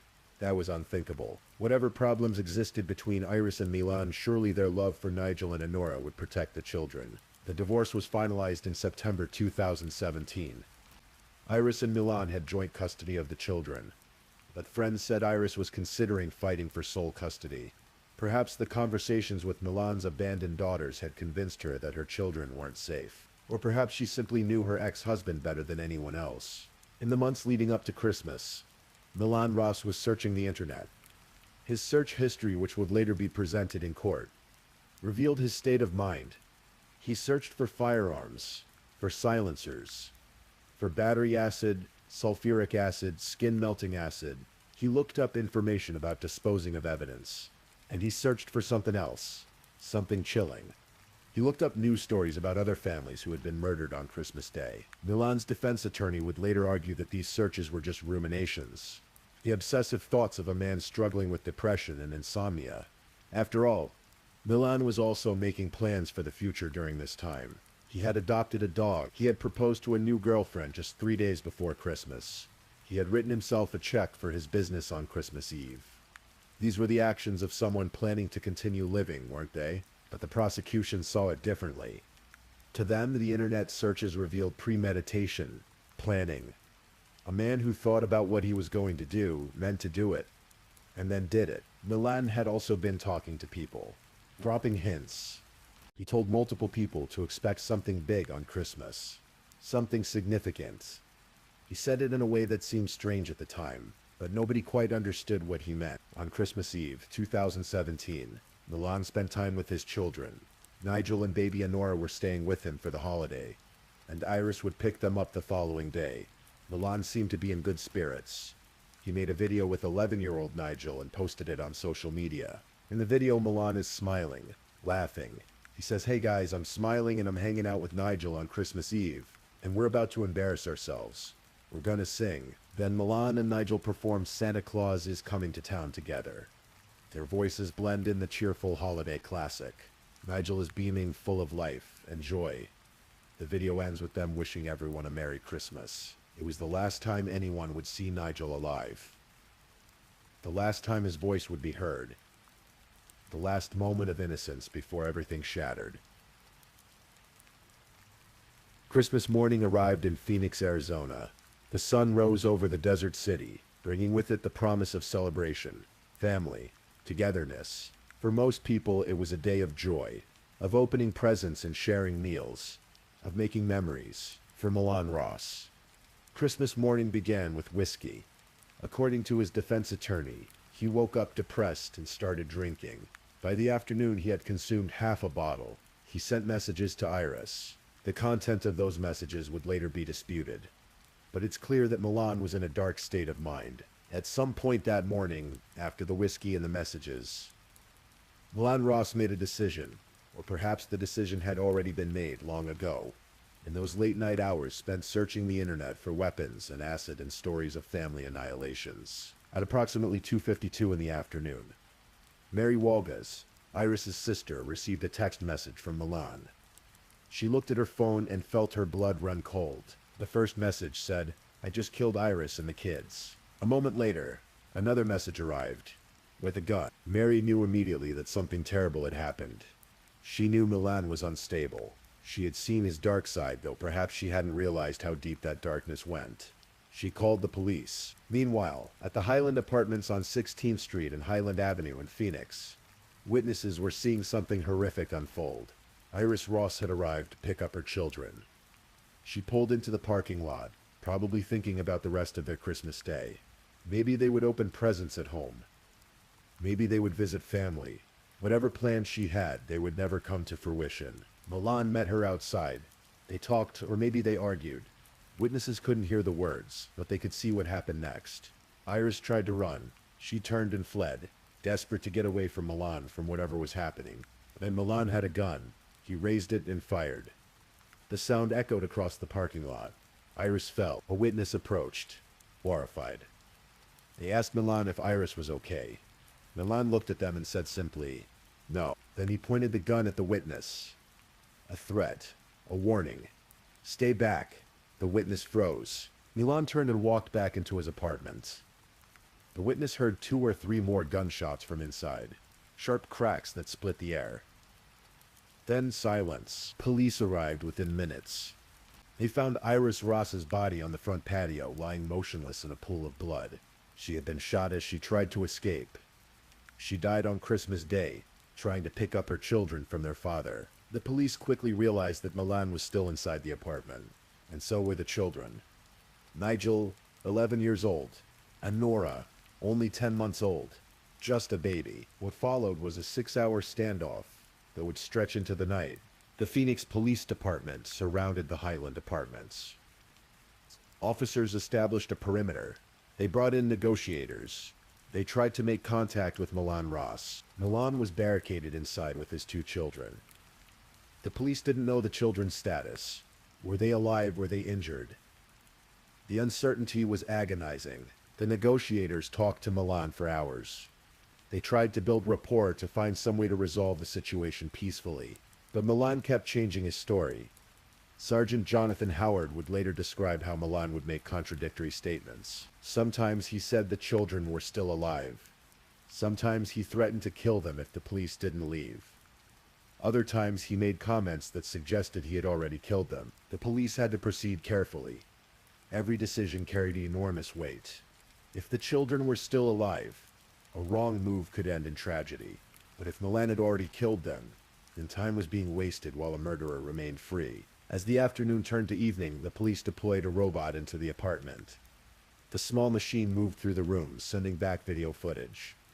And then they found her, Honora Ross. The 10-month-old baby. She was dead, her small body lying still in one of the rooms. She had been shot. The discovery was devastating. But there was still one child unaccounted for. 11-year-old Nigel. The boy who had sung Santa Claus is Coming to Town with his father just hours earlier. The police continued their attempts to negotiate with Milan. But as the standoff wore on, it became clear that a peaceful resolution was unlikely. Milan was becoming increasingly erratic. The police made the decision to cut the power to the apartment, plunging it into darkness. At approximately 7:30 in the evening, a special assignments unit prepared to enter. They moved carefully, methodically. These were trained professionals who had done this before. But every situation was different.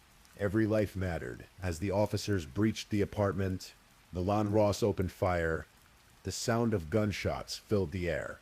The officers returned fire, bullets flying in both directions in the darkened apartment. One officer, a 46-year-old man with 23 years of service to the Phoenix Police Department, was hit by shrapnel. He was injured but stable. The exchange lasted only moments, but it felt like an eternity, and then it was over. Milan Ross was taken into custody. He was alive, uninjured. He surrendered without further resistance. The officers secured the scene and began searching the rest of the apartment. And there, in another room, they found Nigel, 11 years old, the boy with the big personality who loved to perform, the boy who had sung Christmas carols with his father. He had been shot to death on Christmas Day by his own father. Outside the apartment, the sun had set. Christmas Day was ending.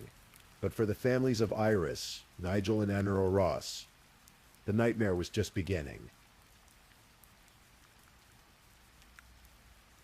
Anthony Milan Ross was charged with 3 counts of first-degree murder. He also faced 19 counts of aggravated assault on an officer, stemming from the shootout with police. The charges were filed the day after Christmas, but the case would not go to trial for years. Not for 1 year, or 2 or 3. It would be nearly 8 years before Milan Ross faced a jury for what he had done. Why did it take so long? David Black, a Phoenix criminal defense attorney not involved in the case, explained that this wasn't a simple matter. There were 3 deaths. It was a capital case, meaning the death penalty was on the table. There were mental health defenses being asserted, which required extensive evaluation by experts. And there was the shootout with police, adding layers of complexity. This wasn't a case that could be rushed through the system. So the years passed. Iris, Nigel, and Honora were buried. Their family grieved. Mary Wogas, Iris's sister, tried to explain to her own young son why Aunt Iris and his cousins were gone. How do you explain that to a child? How do you make sense of senseless violence? The public largely forgot about the case.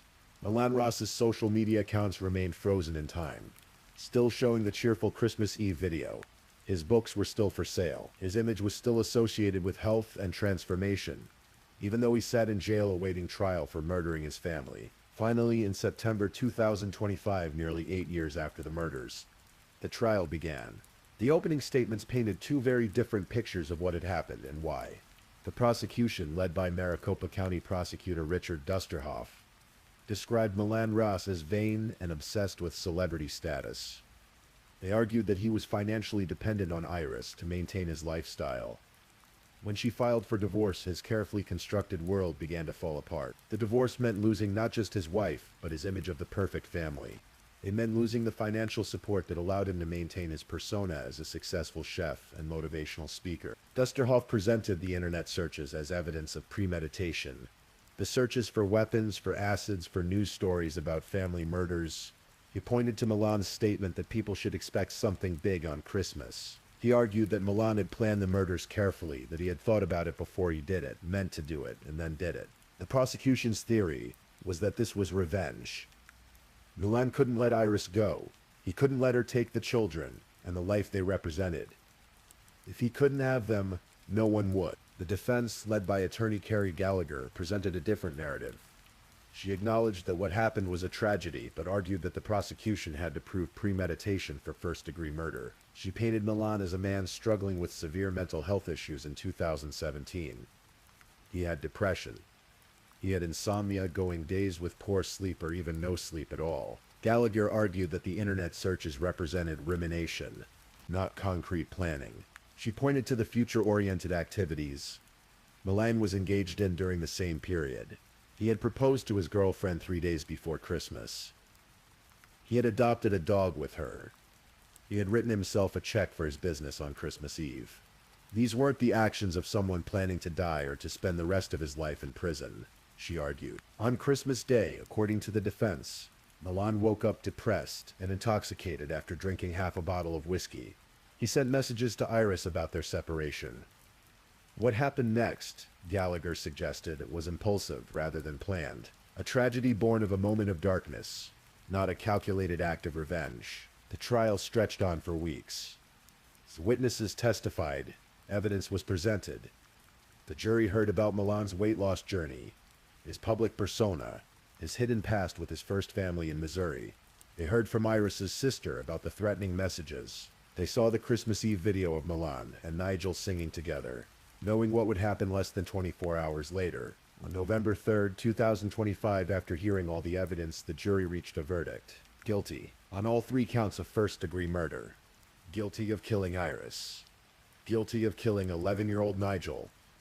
Guilty of killing 10-month-old Honora. The jury also found Milan Ross guilty on 3 counts of aggravated assault, related to the murders and 17 counts of aggravated assault on a peace officer. The verdict came 8 years after the murders. Justice delayed, but not denied. Anthony Milan Ross's sentencing is scheduled for January 9th, 2026. He faces multiple life sentences in prison without the possibility of parole. There is also the possibility of the death penalty, either by lethal injection or by the gas chamber. Methods still available under Arizona law. When that day comes, Milan Ross will stand before a judge and hear his fate. The family of Iris, Nigel, and Honora will have the opportunity to make victim impact statements, to speak directly about what was taken from them that Christmas Day. Mary Wagas has spoken publicly about her grief. She described Nigel as a really cool kid with a big personality. She remembered Honora's smile. She spoke of Iris's ambition, her kindness, the way she would go out of her way to make someone's day better. All 3 of them gone. 3 lives ended in an afternoon of violence that began with a man who couldn't let go, who couldn't accept that his carefully constructed image had crumbled. The 2 daughters from Milan's first family, Shalonda and Ebony, have also spoken. They said they were more than willing to testify if needed, to tell their truth about the man their father really was beneath the public persona. They've moved past their trauma through counseling and therapy, but they carry the scars of their childhood. And what of the public who followed Milan Ross's journey? The people who read his book, attended his talks, believed in his message of transformation. They were left to grapple with the disconnect between the man they thought they knew and the reality of what he had done. The case of Anthony Milan Ross raises difficult questions about the nature of change and redemption. Can someone truly transform themselves? Milan Ross lost hundreds of pounds and became a vegan chef, a motivational speaker, an author. He helped other people. His message resonated with thousands. But beneath the transformation, the old patterns remained. The abuse he had inflicted on his first family, the abandonment, the violence, the need for control. These things didn't disappear when the weight came off. They were still there, waiting. Perhaps the greatest tragedy is that Milan Ross's message wasn't entirely false. People can change their lives. They can lose weight, adopt healthier habits, transform their physical health. But physical transformation doesn't automatically heal psychological wounds or address deep-seated issues of control, violence, and abuse. The case also highlights the hidden nature of domestic abuse. To the outside world, Milan and Iris seemed like a happy couple, the perfect family. But behind closed doors, there was a history of control and manipulation, red flags that perhaps weren't visible until it was too late. Iris Ross filed for divorce. She tried to escape. She was building a new life for herself and her children. But on Christmas Day, when she arrived to pick up Nigel and Honora, she walked into a nightmare. We're left to wonder what might have been, if Iris's fears had been taken more seriously, if Milan's first family had come forward sooner. If the justice system had intervened, could this tragedy have been prevented? There are no easy answers. Only the stark reality of 3 lives lost and countless others forever changed. As we come to the end of this story, take a moment to breathe. Let the weight of this tragedy settle, but don't let it overwhelm you. These stories matter. They remind us that beneath the surface of our seemingly ordinary lives, there are struggles we may not see. People we think we know may harbor secrets we can't imagine. The case of Anthony Milan Ross is a reminder to look beneath the surface, to question the images people project, to take seriously the warning signs of abuse and violence, and to remember that true transformation must go deeper than the physical. It must address the wounds of the soul. Rest now. Let the story drift through your mind as you fall asleep. Remember Iris, who tried to make everyone's day better. Remember Nigel, with his big personality and love of performing. Remember baby Honora, who barely got to experience life at all. Their memories deserve to be honored. Their story deserves to be told. And perhaps, in the telling, we can find some measure of meaning in the tragedy. Good night.